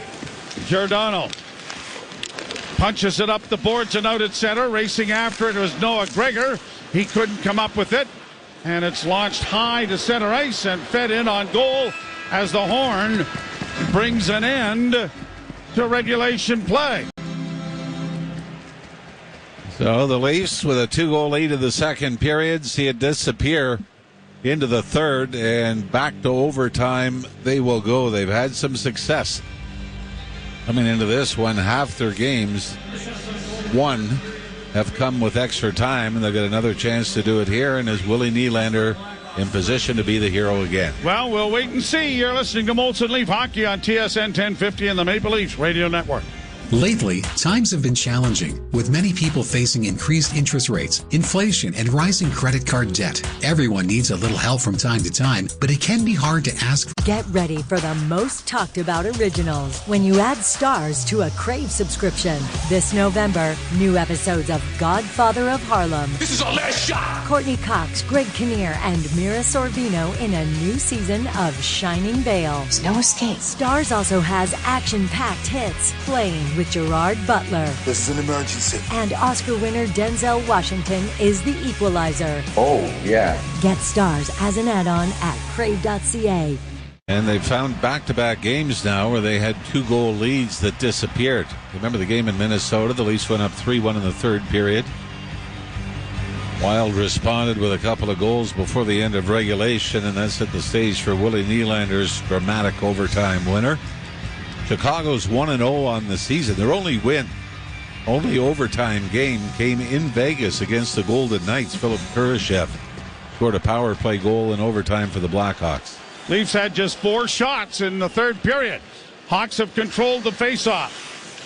Jones moving left to right, trying to drive the net with a shot that was blocked. And now here's Brody taking it around back of the net to find Matthews. Matthews dropping it back for Marner. Marner comes out of his own zone. Mirrored by Nick Foligno. Marner dropping for Matthews. Matthews into the zone. Matthews to the right wing side. Little toe drag move. Comes to the front of the net. Pad save made by Soderblom.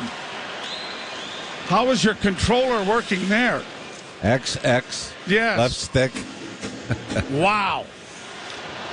Blackhawks at center ice. Cross the line. Drop pass for Korchinski and a shot.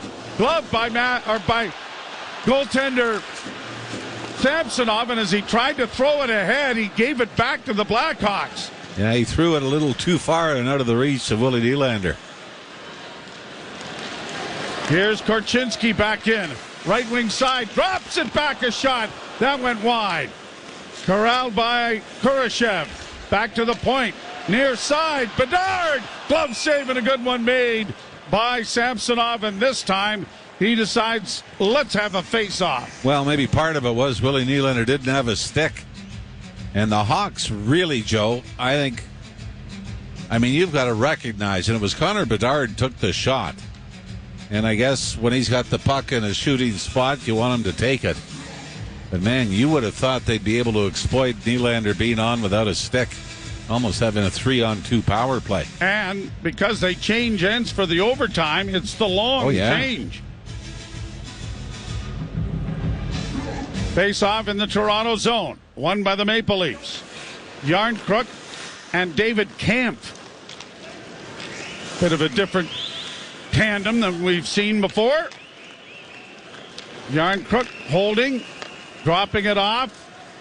McCabe is the defenseman, and now Matthews over the boards brings it through center. Matthews in on the right side, couldn't get around the defense. Sends it back for McCabe. McCabe runs into traffic. Yarncrook can't get to it. Chicago has it. Kurashev bringing it to center. And across the line. He's 1-on-3 and then takes a shot. Boy, that didn't make sense at all. Leafs with it now. Still no John Tavares in the first half of overtime. Marner in across the line and into the zone, and around back of the net he goes. Still with it. Cross ice pass, Matthews! And it took a while to get there, but he got the shot away, but right into the chest of Soderblom. Yeah, and that delay where it was redirected, Matthews had to wait for it and then settle it down. And by that time, Soderblom was able to get over from his right to his left and take it off the stick of Austin Matthews. Yeah, he got a good push out as well, Jim.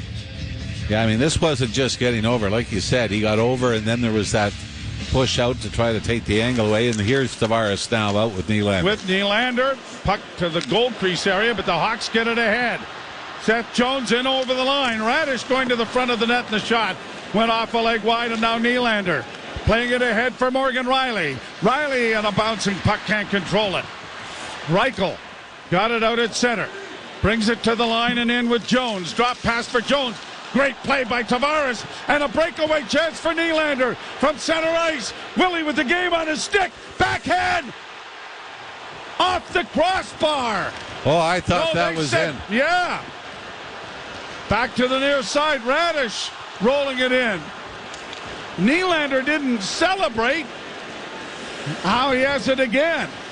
Cross the line. Nylander in.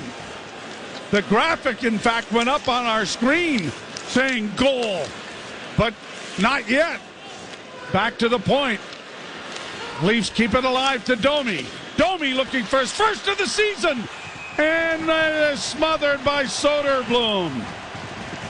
Boy, it looked like Domi took the original shot. It was blocked right back on his stick. And Soderblom, and now all the Leafs are looking up at the scoreboard to trying to get a look at the replay. But Max Domi very nearly has his first as a Leaf. Oh, no, goal post, crossbar, goal post, and out. Wow. I think that ties a league record. Well, I would think. 3 posts on one shot. Rielly off a face-off win by Domi. Shot it to the net. Rielly with the puck up against the boards. Coming out of the scrum. Rielly still with it. Works back towards the blue line. Drops it off for Robertson. Robertson shot. Pad save made by Soderblom. Boy, I think that surprised the Chicago goaltender. Blackhawks back at center ice. Korchinski, minute 12 to go. We are in overtime. 3-3 is the score. Korchinski across the line for Bedard. Bedard circles, now works down into the corner, mirrored there by Robertson. Bedard dropping for Korchinski, coming in front of the net. Shot is over top of the goal. Boy, that looked like it was in. Bedard's shot stopped, rebound shot wide. 45 seconds to go. Bedard still with it, trying to get around Domi. Takes it back of the net, works back towards the blue line. Now coming out with it. Shot deflects on top of the net. They score. It went off the glass, came back off the roof of the net. And I think it's Korchinski who's going to get credit for it. But the Blackhawks win it in overtime, 4-3. Only their second win on home ice this season. And the Leafs have dropped 2 to the Chicago Blackhawks this year, and they can join Nashville, Buffalo, and Ottawa as teams that missed the playoffs last year but have been able to hang a loss on the Leafs in the standings this year. Everybody's sort of standing and waiting. I don't know if they believe maybe it was hit by a high stick to get in. But after Willie Nylander, I mean, unbelievable. Post, crossbar, post, and out. And Nylander looks at the ref in total disbelief. And we're going to see who, in fact, is going to get this goal. Yeah, it's going to be... Yeah, it's Kevin Korchinski who wraps it in. Bedard is going to get the assist. Misses the net. off the glass, off the top of the net, and then bounced to the ice and to the right of Samsonov, who was still searching for it. And the Hawks, thanks to Jason Dickinson's 3-goal game and Soderblom's second win of the year, both of them coming against the Leafs, the Hawks have ended a 5-game losing streak and in the process have ended a 4-game winning streak for Toronto. So a wild afternoon at the United Center in Chicago as the Maple Leafs drop a 4-3 overtime decision to the Chicago Blackhawks. They'll travel on to Pittsburgh to continue this rather long road trip. When they tangle with the Penguins, we'll be right back with you tomorrow night beginning at 7 o'clock.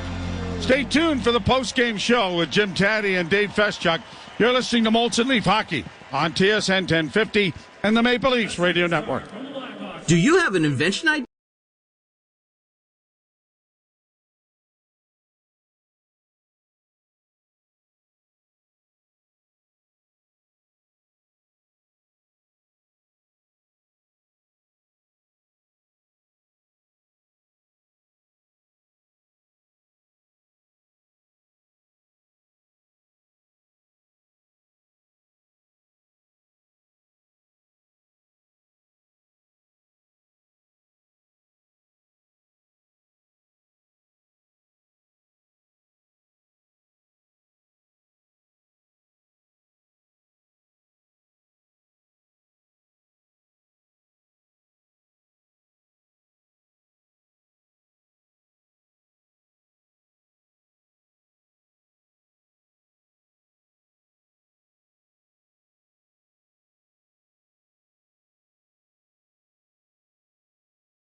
All right, guys, I'm back here. I don't know if it worked or not. The microphone is working from there or here. I don't know, but a really crappy end for the Leafs in this one. I don't really know how that was a goal. I was watching it, and it was not making sense at all. But anyways, I just wanted to stop by because I said I would, and I set this up. I hope it's working right.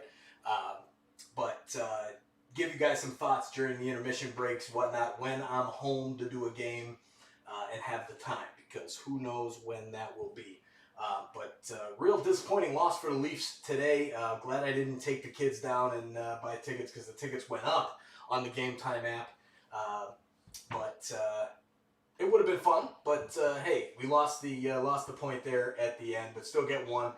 Coming back from the trip, obviously that was clear as day in the third period. You watch the Leafs, I think they got real comfortable in that locker room. And again, the kid issue comes into play, and I'll be speaking more about that as time goes on, at least from my standpoint on it. But anyways, guys, thanks for hanging out with us today during this game. And I'm going to let the post game run still some more and go decorate for Christmas. The kids are in that room over there with the door shut again, and I told them not to put the door shut. They might be upstairs decorating. Oh, they upstairs? Okay, good. Whew. See? Dad business. Anyways, guys, we'll see you guys soon. Hit that like button, hit that subscribe button as well. We'll let post game go a little bit more, and we'll be back on tomorrow for the game. But it will be not just. I probably will not be doing this tomorrow. but I will be streaming the game as usual. And thanks, everybody, for stopping by, hitting that like button and subscribe button. We're trying to build a huge Toronto sports community here on Toronto Sports Insider. And thank you all for being a part of it. And we'll see you guys on the next one.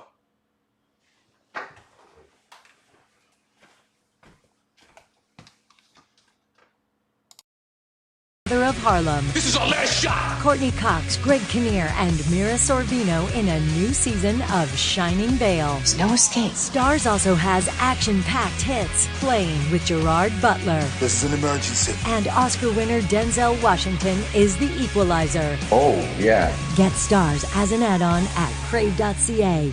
Is up to $1,700. Visit @clientha.com. Is this what day is this? It's Mail It In Friday. Yeah, well, the dude abides. This is Overdrive with Hayes, Noodles, and the O-Dog on TSN 1050. It's me. Hi, I'm the problem. It's me.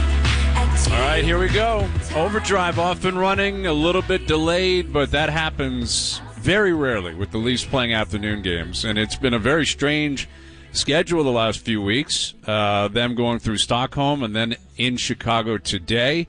But this is a bit of a post-game show. Brian Hayes, Frankie Corrado. Noodles calling a game tonight. O's on a panel on TSN4, and we're coming right off a game where the Leafs hand 2 more points to Chicago. Chicago has not beaten anyone all year, but they have 4 points against the Leafs. And it's very difficult to figure out. Yet at the same time, if you're a Leaf fan, not overly surprising. No, definitely not. And I think a lot of people coming into this game thought, man, this is a more mature group. They're not going to lose to Chicago twice in the same season, especially after Chicago just got spanked. And you think, hey, the Leafs are finding ways to win. They found a way to lose this game, that's for sure. Yeah, that's what happened. And that's what, again, is very frustrating about the reputation of this team, right? We talk about pro sports all the time, Frankie, that we talked about the Detroit Lions yesterday. You know, that's your reputation. You have to change your reputation. If you're the Lions, it doesn't matter that you're 8-3. You lost again on Thanksgiving, and no one believes in you because of who you are and what you've done historically. And with the Maple Leafs, you look at a game like today, there isn't a Leaf fan on earth that wouldn't look at it and say, they'll probably lose that game. Find a way to lose that game because they're clearly more talented. They're a more veteran group. They should be more desperate because they're chasing something, where Chicago, there's, all hell is breaking loose there. You got whatever's going on with Corey Perry, where we still don't have an answer. We have no idea where he is. He's just gone. Not with the team, not around. Taylor Hall's done for the year with knee surgery. That is one of the 3 or 4 worst rosters in the league. It's Connor Bedard and then a bunch of, lower down the lineup players, to be fair. That said, Jason Dickinson, who's a local guy, had a hat trick today, and he looks like he could be a player. But that's a game where the Leafs are up 3-1. And they are dominating. They're dominating. Chicago looks asleep. The Leafs look like, okay, they're prepared to look like that veteran team that's coming off a team bonding trip and they're going to do some damage. And then they just completely fall asleep. The back end of the second period was awful. They got absolutely crushed. And the third period was, somewhat of a toss-up. You get to overtime, all hell breaks loose, and you walk home with a point instead of 2. And serious teams that are up 3-1 against that team, they close, they win that game 4-1, 5-2. And the Leafs are not serious right now. Well, and there's a few things that come out of that for me. First of all, Ilya Samsonov, why are you on your knees when the player is outside the dots and he hasn't shot the puck yet? Like, that first Dickinson goal cannot go in under any circumstances. And I know they batted around a little bit. Riley's got the backhand sauce and Marner kind of turns it over. But that's why you have a goaltender, because creative guys like that are going to try and make plays, and it's not going to go well every single time. You need your goaltender to make you a save like in that situation. Mm-hmm. The other thing, and I don't know if we're nitpicking by saying this, but the first line right now, Brian, it feels like, when a movie has a star-studded cast and you're like, man, that is going to be an unbelievable movie, and you go watch it and you leave the movie theater and you think, that lacked a little bit of substance. I don't know. It had all the right people involved, but I didn't get anything out of that. Like, that's where the first line is at for me right now. You're absolutely right. I thought Matthews and Marner were terrible tonight. and like just no life, couple opportunities here or there. When they got the puck on their stick and there's ice, they're going to make plays. But I find Mitch Marner, who again is putting up points, I think he's got 20 points now in 18 games, and just purely based on talent and that power play and the guys he plays with, he's going to put up numbers. But he also had a back-to-back 4-point game, which, again, back-to-back 4-point games kind of skew your stats and bolster your stats. I find at no point this year has he consistently taken over games or looked like the dominant player that he's capable of being. I find he falls on the ice all night. I want to see the analytics on how many times Mitch Marner has been on the ice. And I don't know if he's getting pushed off pucks. I don't know what's going on with him, but he looks really out of sorts. Matthews wasn't much better. And you're right. I mean, and that was the case in Sweden. Let's call it what it was. It was Tavares, Nylander, Bertuzzi that really was driving the bus. Yeah, and I thought today the Domi line was the best line. I thought Max Domi played really well. He played with bite, and I thought Robertson was really good. Again, he had a goal, but he could have easily had 2 or 3. And it's a scenario where you're right. That first goal, Samsonov, you can't have it. It's an awful goal.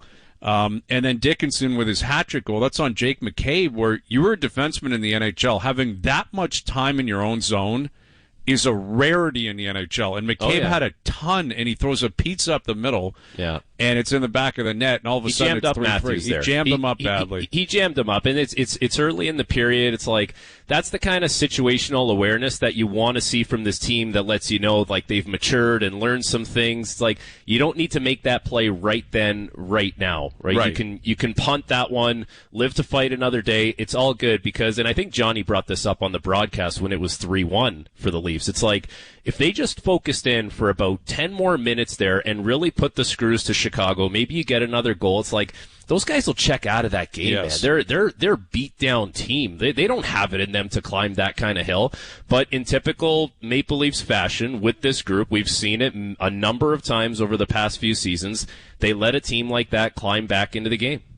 Yeah, and it is remarkably frustrating because again, it may feel like you're making a mountain out of a molehill when you're talking about an individual game in an individual event. But again, like we started this hour or this segment with, it's about a reputation and trying to prove that you're breaking that reputation. And the reputation the Maple Leafs have held for a long time is that they're not killers. Yes, they're a veteran team based on birth date, but they don't play like it. And this is a classic example. You're up 3-1. You're dominating Chicago, like you said. They're in shambles right now. They got crushed by Columbus 2 nights ago. They're dying to pack their bags and go home and go for dinner. And the Leafs just allowed them to get back in the game. And once they smelled blood, Chicago said, fine, we'll go take 2 points. I guess if you want to hand us 2 points, we'll take 2 points. And that's exactly what happened this afternoon. Mike Johnson will join us. He was obviously calling the game on TSN. We'll get Johnny's take on what he saw in the building. The Leafs lose 4-3 in overtime to Chicago. More on that. We're tracking Tim Boyle and the Jets. I never thought I'd say that. But Jets, Dolphins are currently playing down in New York. Frankie Corrado's in here. I'm Brian Hayes. Overdrive continues. TSN 1050 and on the TSN app. Hi there. Hi, welcome to the Better with Bell Black Friday event. How can I help you? I'm looking for a new phone. Sure, no problem. And I want to save big. Okay. Plus, I want to be on Canada's best 5G network. Deal? Deal. Sweet. Let's do this. It's the Better with Bell Black Friday event. Get over 85% off select phones. Visit a Bell store or bell.ca/Black Friday for details. Bell. Black Friday just got better. Get ready for the most talked about originals when you add stars to a Crave subscription. This November, new episodes of Godfather of Harlem. This is our last shot. Courtney Cox, Greg Kinnear, and Mira Sorvino in a new season of Shining Vale. There's no escape. Stars also has action-packed hits, Playing with Gerard Butler. This is an emergency. And Oscar winner Denzel Washington is the equalizer. Oh, yeah. Get stars as an add-on at crave.ca. Football fans, Cherish every NFL Sunday with thousands of ways to play on the FanDuel Sportsbook app. FanDuel has stepped up their same-game parlay. You can now include receptions and passing touchdowns alongside multiple other bets for a chance at a bigger payout. Best of all, when you win, you'll get paid your winnings fast. All on an app that's safe, secure, and super easy to use. Download the FanDuel Sportsbook app today. Please play responsibly. 18 plus and physically located in Ontario. Gambling problem? Call 1-866-531-2600 or visit connexontario.ca. Time now for TSN 1050 Time Saver Traffic.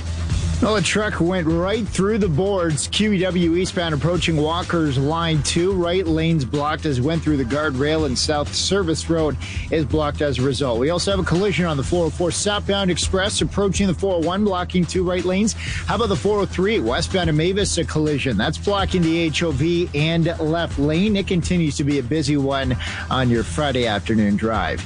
Got PC Optimal points. Don't miss the biggest bonus redemption event of the year at Shoppers Drug Mart. Get more for your points now until Wednesday, November 29th. From the News Talk 1010 Traffic Center, I'm Dan Deely.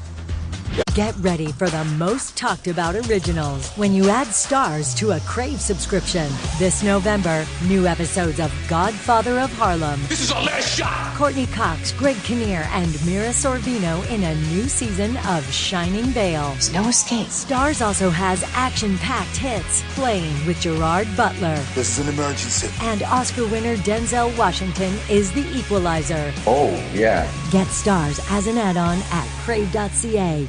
Are you a sales professional striving to close deals with finesse? You need Train West Online Academy, the ultimate destination for cutting-edge sales and leadership training. Our training programs will equip you with the skills to connect with clients, handle objections like a pro, and seal the deal with confidence. No more cliches and one-liners. We'll make sure your selling skills are up to the task. If you're deadly serious about improving your sales and leadership capabilities, go to trainwest.ca to learn more. That's trainwest.ca. At Bet365, we don't do ordinary. That's why we introduced Same Game Parlay Plus. It's a game changer. Making a same game parlay across different games has never been easier because the biggest games and most popular markets are now all in one place. Check out our Same Game Parlay Plus now and find out why. It's never ordinary at Bet365. Must be 19 years or older, Ontario only. Please play responsibly. If you or someone you know has concerns about gambling, visit connexontario.ca. McDonald's has the gift that keeps giving. To Peter, your dog sitter, and Claire, who shovels your stairs. And to you, when you spend $25 on McDonald's gift cards and restaurants, get a coupon for a free Big Mac or McChicken. See details at participating McDonald's restaurants. Get ready for the most talked about originals when you add stars to a Crave subscription. This November, new episodes of Godfather of Harlem. This is our last shot. Courtney Cox, Greg Kinnear, and Mira Sorvino in a new season of Shining Vale. There's no escape. Stars also has action-packed hits, Playing with Gerard Butler. This is an emergency. And Oscar winner Denzel Washington is the equalizer. Oh, yeah. Get Stars as an add-on at crave.ca. Everyone is pushed to the brink, and everything changes on the fall finale of Transplant. Tonight at 9 on CTV. CHUM AM Toronto is TSN 1050, an iHeart radio station and the voice of Toronto sports. It's Mail It In Friday. The plant called and said if you don't come in tomorrow, don't bother coming in Monday. Woohoo! 4-day weekend. This is Overdrive with Hayes, Noodles, and the O-Dog on TSN 1050.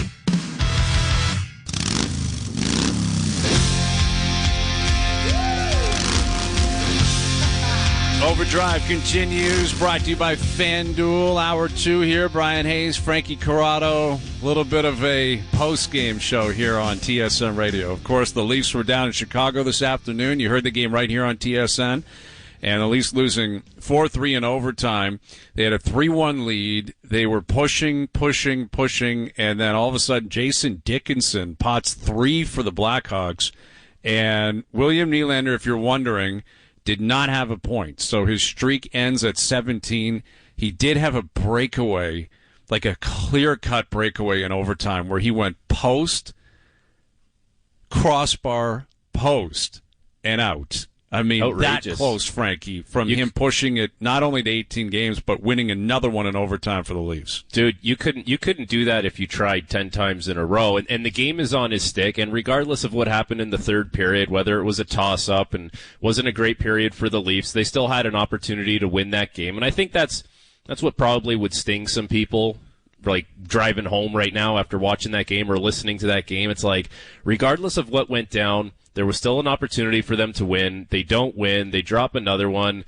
I guess there's a few positives, like the fourth line with Ryan Reeves was better tonight. He gets his first as a Leaf. Like, that's got to feel good for him. Like, yes. It's the first time he celebrated a goal on the ice with the Leafs. Like, think about that, where we are at this point in the season, and that's his first time being on the ice for a goal. Well, I was shocked. Now, Domi still doesn't have one, right? And Max had a couple of big opportunities to close, and I thought he played well. He had a couple of assists, I believe, today. Robertson had himself a goal, but you're right, that Reeves goal, like, it was a shock to the system. Like, you step back and you say, wait a minute, what the hell just happened there? Like, yeah. Ryan Reeves just scored, and that good obviously for him, man. It was tough sledding, really tough sledding. He's a guy that all the players love him, the staff love him.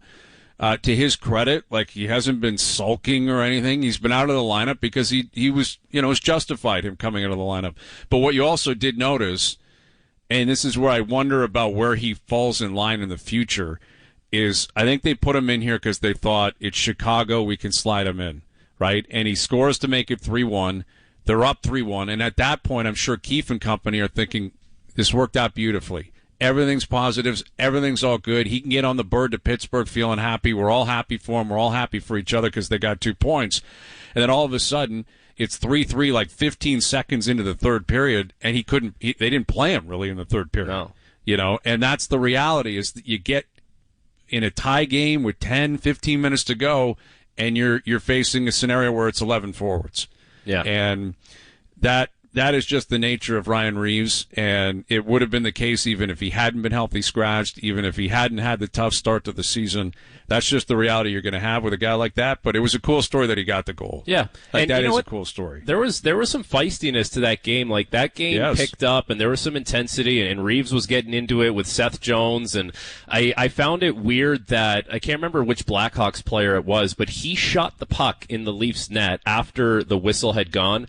And Gregor goes over and lets him know, like, you can't do that, throws a few punches, and he's the one who gets the only penalty. Like, luckily for the Leafs, they killed off the penalty, and that didn't end the game there, so ultimately they get it to overtime, and they do get a point out of it. Like, you do salvage something out of it.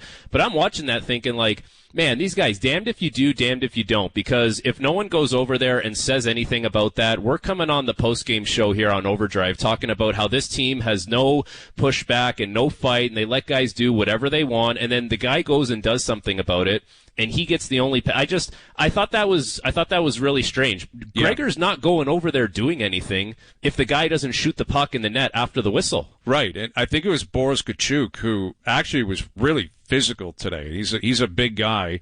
He's a Sault Ste. Marie guy. Actually, the picture behind me with the ceremonial puck drop when Overdrive was up in Barrie, that was Kachuk, who was the captain of the Greyhounds. Well, so you shake his hand at center he's a friend of the good show. Luck out there. Yeah, he's a big fan, and he was drafted by Tampa, and he got flipped in the Hagel deal, I think it was. Okay, but he was physical. He was in. But you're right. I mean, that was probably a quick whistle. To be fair to the Blackhawks, like, Samsonov had no idea where the puck was, but Kachuk, the whistle had gone. And he grabbed it. He shoots it in the net. Gregor goes over him. Didn't do anything stupid. No. Like, that's a scenario where you can probably let that go, and the refs end up calling it. But you're right. There was some bite. And I guess, I'll credit the Blackhawks because they're not playing for anything this year. They know who they are. Taylor Hall's done for the season. The Corey Perry story's hanging over them. They're just trying to keep their head above water and make sure Bedard is healthy and some of their young players perform. And yet, they played with bite. And when they came up to Toronto early in the season, they played the same way. Like, they pushed play. They were opportunistic. And again, you kind of have no choice, Brian. They like have if to be. They're just not good enough. Exactly. If you're a bad team like that and you know you're bad, like, that's the only thing that's going to keep you around in games and keep, like, the competitive spirit of the group alive. Like Bedard, I believe it was -3 heading into the overtime. It was a quiet game for him, but you can just see like the difference in skill level between Bedard and everyone else on that Chicago team. Like when he has, and he's a special player for sure. You put him on any other team in the league, you're still going to notice that discrepancy. But man, some of the moves that he makes in one-on-one situations and the way he's able to kind of get his stick available to get his shot off it's so much fun watching that guy play. And, you know, he factors in on the game-winning goal. There was one play earlier where Nylander didn't even have his stick in overtime, and it was like a 3-on-2 for the Hawks, and he takes a shot, and he looks up at the sky. He's like, why did I do that? Like, he could have put himself in such a better position after, but they ended up winning anyways. Yeah, Chicago comes back and wins, and again, if you got a chance to hear the game, watch the game, you obviously saw the Leafs blow a 3-1 lead against an inferior opponent. But if you didn't see it or watch it or listen to it, then you probably know exactly how it played out, because this is the story of the Maple Leafs. You know, this is why they are not a serious team right now, and why they have to continue to prove that they're mature, that they're veterans. And I understand they're coming off a weird trip. I get it, and I thought they had a really good start. You know, they came out flying. They're up 3-1, lots of energy, and maybe their wheels fell off a little bit. But against a team like that, you go up 3-1 in Chicago, it's mandatory you leave with 2 points. Dude, it's got to be curtains. It's mandatory you end it by the end of the second period. It's 3-1, 4-1, you close it, you play smart, you play aggressively, and you get out of there. And in typical Maple Leaf fashion, especially early in the season, right? This has been the case for them for years. The first 20 to 25 games, there's a lot of sloppiness, bad turnovers. Samsonov's given up a bad goal every game, and too many guys who are expected to bring up, you know, to bring something to the table based on how much they play, how much they make, and how much talent they have. It just hasn't been there. Like Matthews and Marner really didn't bring anything to the table today, and as a result, you leave Chicago sure with a point, but it's a sloppy loss. It's a bad loss, and it's something they've got to rectify in the future, because you can't just ride on your talent. You can't ride on one line, 2 lines, and hope your goalie makes some massive stops late in the game. He didn't even have to make massive getting stops, things done. man. Like, Samsonov wasn't really tested. I No, think he wasn't. After the second period, Chicago had only had less than a handful of quality chances on him, so they didn't ask to do much out of Samsonov. I can guarantee you, if this was the actual Leafs postgame show and we had the phone lines open, there would be a lot of people calling in about Samsonov. I don't know, man. Like, the first one's not great. The second one, I know it's a scramble thing behind the net. You still want to see the guy like checking over his shoulder and looking look like you're battling in the net, and even the game winner, like, it just looks odd, man. It just doesn't look like he's comfortable in the net. It doesn't look like he's moving well. It looks like he's guessing a lot. It's not a good feeling when you watch him in the net right now. No, it's not. And I think that applies to Joseph Woll as well, right? Like, they're dealing with a tandem right now where Woll has been giving up like a bad goal every game and getting the job done. I think I have more confidence in Woll right now than I do Samsonov. But you're right. There should be focus on the goaltending, because early in the game, that first Dickinson goal, that's an awful goal. It should be 1-0, and you're cruising from there. But again, turnovers and some sloppy play where, you know, in overtime that's going to happen. They were on the ice. You could tell Riley was dead. Yeah. Like, they were dead. Whoever, I don't remember the other guys on. Riley was the primary guy you were focused on, because he just had nothing left. He had been out on the ice so long. And they just had no battle. They had no legs. It was Robertson, Domi, and Riley. And they had been pushing up on the offensive side. And that's the nature of 3-on-3. But, yeah, Samsonov could give them a stop or two. But I still just think you look at it collectively. I keep repeating myself, but you're up 3-1. You have to win. You have to beat Chicago. If you're in Boston on a back-to-back, I'll grant you that anything can happen. Chicago's awful. They're a terrible team. They're itching to get out of there, especially down 3-1, and you let them back in the game, and it wasn't so much what happened in overtime or whatever. I thought the back end of the second period was when Chicago decided, all right, the Leafs are going to allow us to get back in the game, so we'll take advantage of that. Yeah, and you know what? You go into happened. the dressing room, and I think a lot of the chatter at that point should be, okay, like, listen, we made it through that. We kind of weathered the storm here. It wasn't pretty at the end. We got 20 minutes. Like, let's just turn this into a 20-minute game. Let's go win 20 minutes. Yes. And I think the thing that would bug me or anyone watching the most is that it's all veteran guys on the ice to start the third period, and that's the kind of shift. Like, that's right off the face-off, man. It's like, it's a dump in. You got the guys that you should be able to trust the most out there, and it's a sewer job of a pass, and next thing you know, it's in the back of the net, and it's like, if you can't put those guys on the ice at that given time, who are you putting out there that you can trust to get you through those kind of situations? It was a blank slate. It was a fresh start to start the third period. And like, I'm sorry, that's on the vets. That's, this is not a game you can pin on fourth line not contributing, or you're not getting an identity from the third line.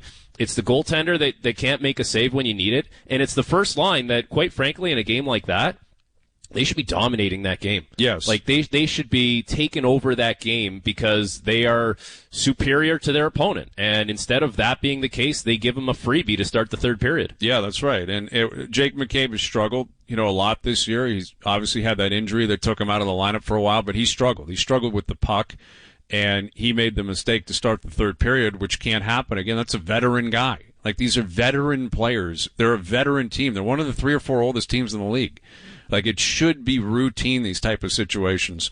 And you're right about that top line, Matthews and Marner, and even Matthew Nyes, for that matter. Against a team like Chicago, they should have no answer for you. Yeah. Absolutely none. And that was not the case this afternoon. And another thing that stood out was another bench minor, which is, I believe the Leafs are up to 7 on the season for, too many men on the ice, which that is clearly on the players to an extent, but that's a coach's penalty, right? Like, that is generally going to be the coach that's going to own that, because it's his bench. It's too chaotic.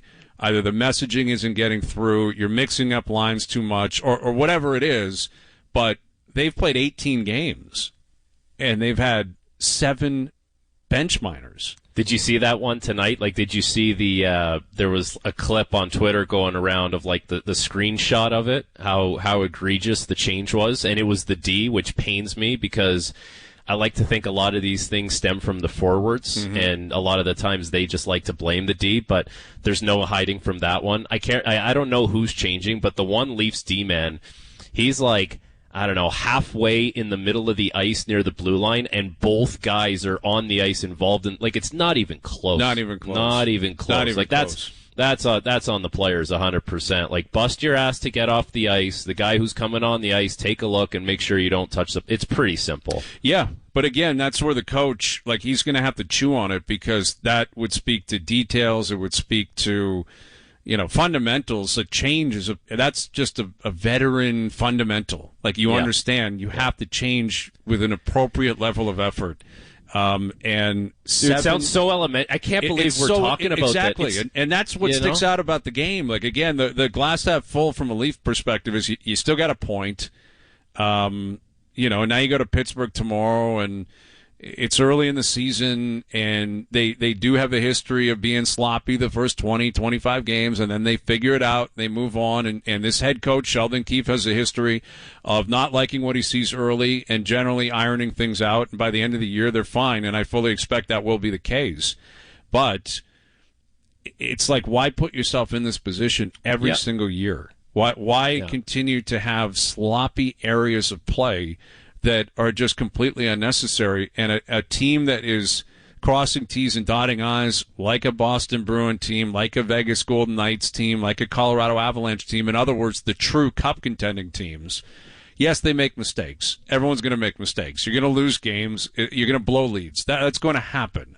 But it's more of a rarity with the teams that have things ironed out and that have more of a serious kind of approach to the game. And the Leafs have not had that, for 8 years, more or less, through the month of November. And, again, just too many things popping up today that would suggest the same thing. Well, and there's a baked-in excuse here, right? Because they did the Sweden thing, and you know, like they're trying to get their bearings here, and it's an afternoon game, so you can give them a little bit of leeway that way. But if you watch the game and you think they're playing the right way and everything's kind of dialed in and the best players are really, really sharp, and if they think that, they're fooling themselves right now, because there are some cracks in this team and the way they're playing. And I think O-Dog kind of outlined it very well and detailed before the game as, you know, they need to take care of the puck. They need to value the puck on their stick or put it in situations where they're going to be able to go retrieve it. And it's like, right now, it's a little loose, and yes, it's early in the season, like you said, so there's that. They have a history of turning it around. They just did the Sweden trip, so you can give them a little leeway there. But it's not just a one-game sample size now. Like, we're seeing this as becoming a trend, so it's going to be up to them to kind of rectify that, identify it and rectify it here, because I don't know. You're going to get to a point in the season where you are what you are, and there's no turning around. They need to rectify it before they get to that point. Yeah, that's right. And that, I think, is what is very evident, is it feels like it's the same game every game. You know, like there's flows, there's positives, negatives. Like you mentioned, I thought O did a good job of breaking that down, and it's very evident when you watch, and you saw it countless times today, like just mistakes with the puck that are borderline routine. You know, like it's one thing if you're being pressured. Like again, we get back to the Dickinson hat-trick goal to start the third. McCabe was not pressured. If that's a crazy forecheck where you get hit and you make a mistake, that's one thing. He had time to turn around standing still. He wasn't moving his feet. And he throws a pizza up the middle that jams up Matthews, and it's in the back of the net. And like that's so careless. You can't have that. It'll burn you over time. And you still got a point against Chicago, but making mistakes like that collectively, when you get deeper into the season and you're playing the Bostons and the Rangers and the Tampas, and they are going to crush you, because those teams are probably not going to give you the same opportunities on the other end of the rink, right? Yeah. It's likely not going to be a tit for tat. So, you know, I'm sure we're aware of what Sheldon Keefe is preaching. Like, I'm sure he's trying to knock out those details. And, you know, there's been different things that have flared up throughout the season. Their penalty kill was a big issue at times. They've been trying to get that rectified. Goaltending at different times, get that rectified. The fourth line, get that rectified. You know, it's early in the season, yet, you know, we're into stage 4 or 5 of like, okay, now that's the problem. Now you got to try to iron that out, try to figure it out. And now you go into Pittsburgh tomorrow night, and, you know, Pittsburgh, I believe, is playing tonight. So you're going to have, you know, 2 teams on a back-to-back.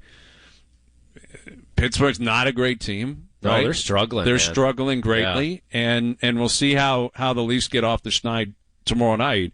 But you're going to get to a part of the schedule here where it's going to get serious. You know, like look what in Sweden, Detroit's not a really serious team. They beat Boston today, which is impressive. Minnesota's not a serious team. Chicago's not a serious dummy team. Jersey. They were the first team to play from the group of Swedish teams that came back, and did they not dummy Jersey earlier this week? I think everyone's dummying Jersey. Columbus is up 2-1 on Jersey right now. But but regardless, man, like if you can drop a game to Chicago, you can drop a game to Pittsburgh, like. Yeah, well, exactly. You know, they're 500. Pittsburgh's 500. They're a 500 team with some good players, and there's going to be a lot of money on the board because it's the whole Dubas kind of revenge thing. So highly motivated group, if you believe in all that kind of stuff, which is a real thing. And like just watching Pittsburgh a little bit this year from afar, they're frustrated too. Like every time they show that Mike Sullivan on the bench, it looks like he wants to tap out. Like it looks like he's just disgruntled with that group. Yeah, just freaking out. And I don't know if the Carlson experiment is going exactly the way they thought either. He's a really good player, but their power play is not good. Like they got a lot of issues. And so maybe there's something to be said there that the Leafs are not the only team with their issues, but if they want to be looked at in the same light as Boston, as, you know, even the Florida Panthers that are a very good team, the Vegas, Colorado, it's like they just operate a certain way with a certain set of standards and maturity to their game where it's just a business-like attitude, right? Like the Vancouver Canucks, who a lot of people think are a very good team, myself included, they rolled into Colorado the other night and they got stomped. Like that was Colorado making a statement saying, everyone's talking about you guys, everyone's talking about Quinn Hughes. Well, guess what? Like, we're the big dogs, and we still got Cale Makar, and we're going to stomp you. And they won that game 5-2, and Vancouver looked out of their depth. So if Toronto wants to be a team like Colorado, those are the kind of statements that they need to make more often than not. And I think right now those kinds of efforts are fewer and further between for them. Yeah. And again, you look at it, Detroit, Minnesota, Chicago today, Pittsburgh tomorrow, but at some point you're going to face some big boys where Florida's here on Tuesday and Boston's here next Saturday. So you're going to have games that are going to truly test you. Now, again, the history of the Leafs would suggest they will play up to their competition. Right? Again, that's an element of the frustration, is they play down to their competition and then play up to their competition. And I would expect they'll have a better effort against those two teams, especially considering the history between both. But the Leafs drop a 4-3 OT game earlier this afternoon to Chicago. The Leafs had a 3-1 lead early in the game, and it got away from them. William Nylander without a point today, so his point streak ends at 17 games. Mike Johnson will join us, and we'll get his take on the game. He was in the building today. Edmonton's up big. They're up 5-0 in Washington right now. So credit to the Oilers. They needed that, right? They needed to come out in a line, and they've been all over them. Tracking that game, they're not giving anything to Washington. No. So that is a big, big performance for the Edmonton Oilers. So we're tracking a bunch of games in the NHL. Again, the Leafs losing in overtime this afternoon. We got Raptors Bulls tonight. So you got a two-pack of Chicago versus Toronto. Jack Armstrong will join us in the next hour. Frankie Corrado's in here. I'm Brian Hayes. Overdrive brought to you by FanDuel, bringing you everything from the opening line to the final score, and it continues right here on TSN 1050. Time now for TSN 1050 Time Saver Traffic. You never want to see a truck dive into the crowd, but that's kind of what happened on the QEW eastbound approaching Walker's line. The good news is that just the right lane is blocked, and they've reopened South Service Road. It's been there for quite a while. Huge delays coming off the Skyway. Now the 404 southbound express approaching the 401. A collision is still blocking two right lanes, causing big jam-ups before Steeles. New problem on the 401 westbound near the southbound 427. A stalled vehicle, left lane blocked. Leon's Black Friday event is on now. Shop amazing deals on furniture and mattresses and buy more, save more on select appliance packages. Hurry in. Visit leons.ca for details. From the News Talk 1010 Traffic Center, I'm Dan Dealey.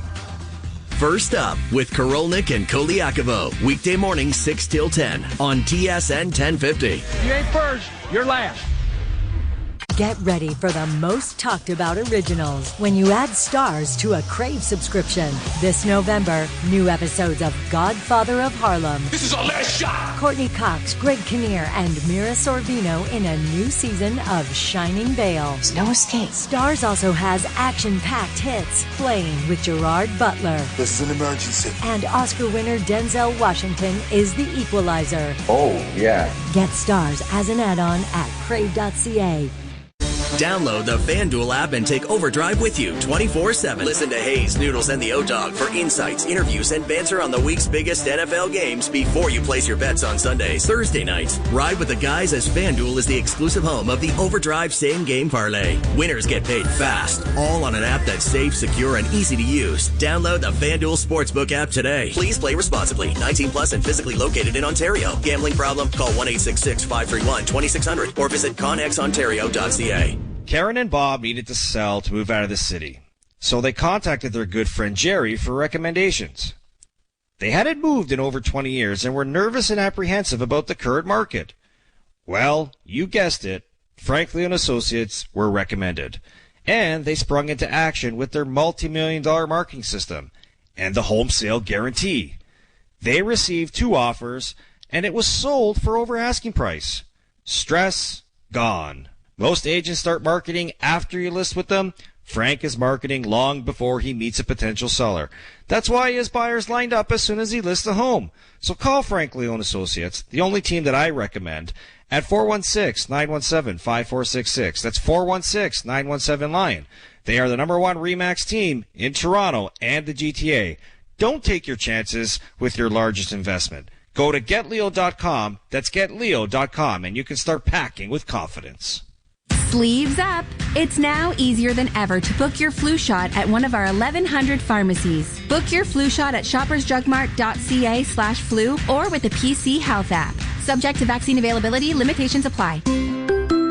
Hey, what? Have you heard about the amazing Black Friday deals at selloutvacations.com? No, but why are you whispering? Because these savings are like savings on top of savings. And if everyone knows, there won't be any more left. Savings on top of savings? See?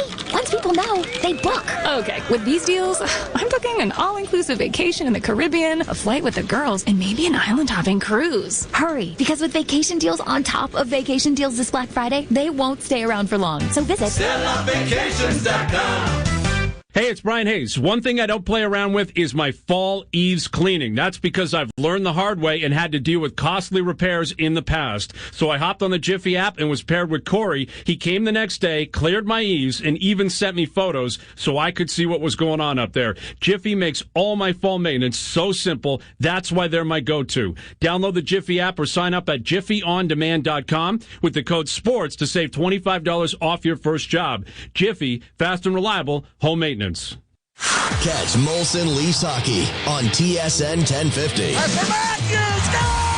Saturday night, Leafs, Penguins. What a shot! Puck drops at 7:30 p.m. on TSN 1050. The Leafs live here. Now, back to Overdrive with Hayes, Noodles, and the O-Dog. All right, Raptors back in action tonight. Chicago in town. Jack Armstrong will join us in the next hour. We'll get to our best bets, brought to you by FanDuel as well. Tracking a bunch of NHL games. You got NFL games. It's not going well for Tim Boyle. It's really, really not going well. And which means it's not going well for Al's brother and I, because we took the points, 9.5, and they're currently down by 21. You just believed in Timmy Boyle. You were a believer that he could get it done, and I'm sure there's a highlight that we're going to have to get to at some point this afternoon. We will get to that, and my reasoning was it couldn't be worse than Zach Wilson. I was wrong, and I thought their defense would hold up. It's been okay, but as of now, it's not looking good for the Jets. Dolphins up 27-6, but let's head down to Chicago, and joining us here on the Maple Toyota Hotline is our TSN hockey analyst, Mike Johnson. Johnny, you're in the building. What'd you make of that game this afternoon?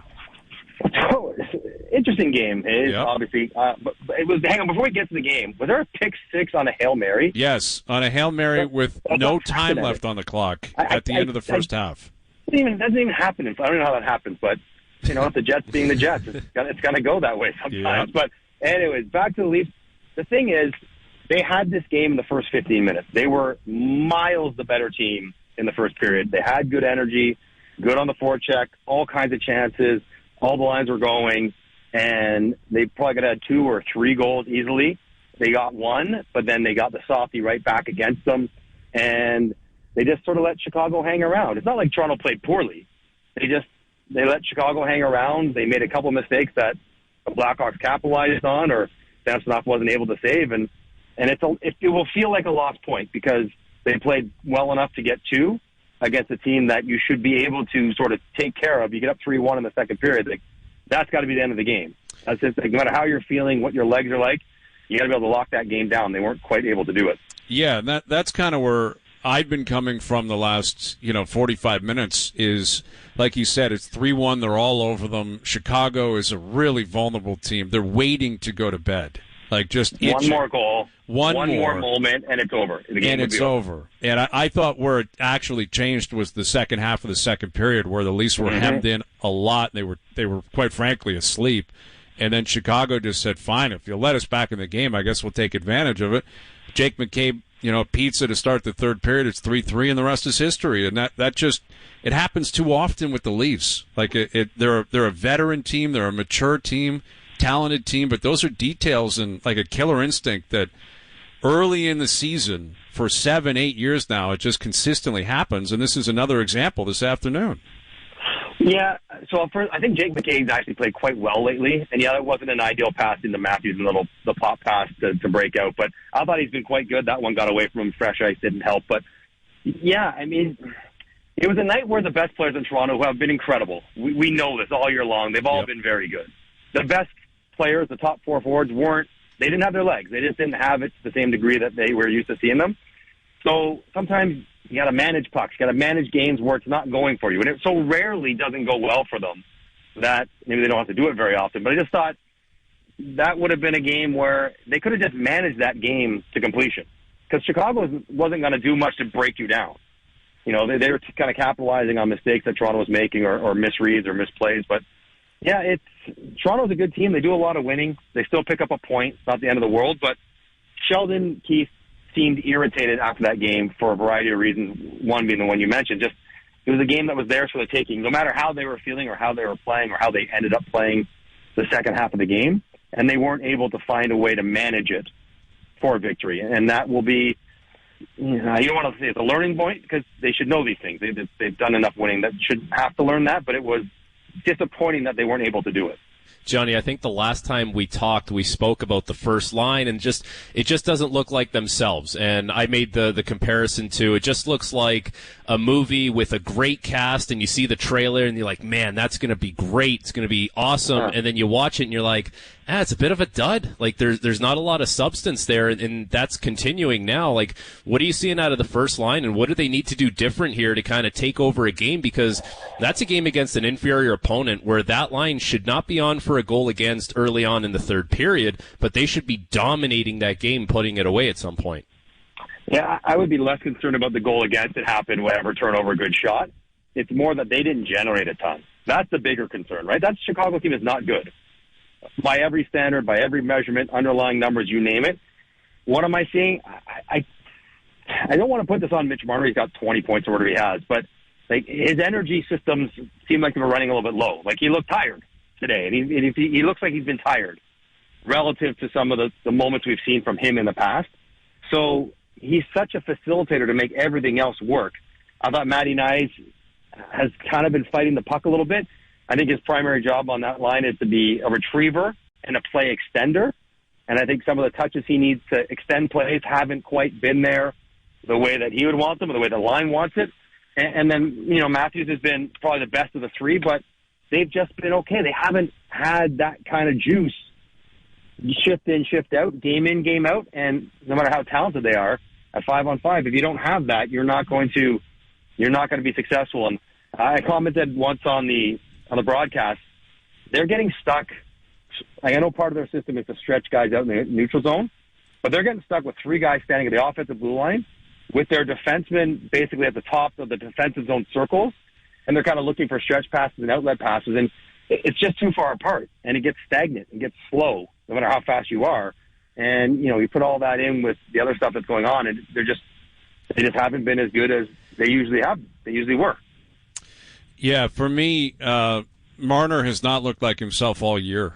And he's got, I believe, 20 points in 18 games, but he also had a back-to-back 4-point game one, which will really skew the numbers. And after those back-to-back 4-point games, he went pointless for 3 games.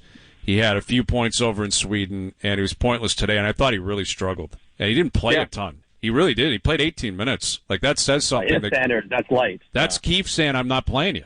Like, that's what I saw today, and I don't have any stats to back this up, but I feel that he's falling a lot, Johnny. I don't know if you noticed that. He's on the ice all the time. And I can't explain that, but and maybe it's that I'm more focused on him because what I see is a guy who's struggling right now based on the standards he's set and based on what he's capable of doing. Not awful, clearly. It's not like he's playing like a fourth-line player, but he is capable of playing like a top 10 guy in the league. And at no point this season have I seen it. And I thought it was really exposed today. And I just find that interesting that the last few games, Keefe has really dialed back the amount of minutes he's played. Well, I mean, Keefe is starting to have options, right? Bertuzzi's playing better. Robertson scores a goal. Keefe loves Yarncroke, so if someone's going to get doubled, maybe it's not every time Mitch going for a second shift when Reeves gets sat down for a moment. You could put a Yarncroke out there or a Robertson or somebody else who's doing something. And maybe there's something to the fact that he played too much. Like the first 7-8 games when they're playing 24 minutes a night, whatever it was, that's too much for forwards. But I'm with you. Now, I was a human Zamboni when I played. I was on the ice all the time, mostly because I was weak. But I think that looks to me like when I say energy systems, that's sort of what I'm referring to as well, Hayes. Like, just the strength on the puck and the ability to stop and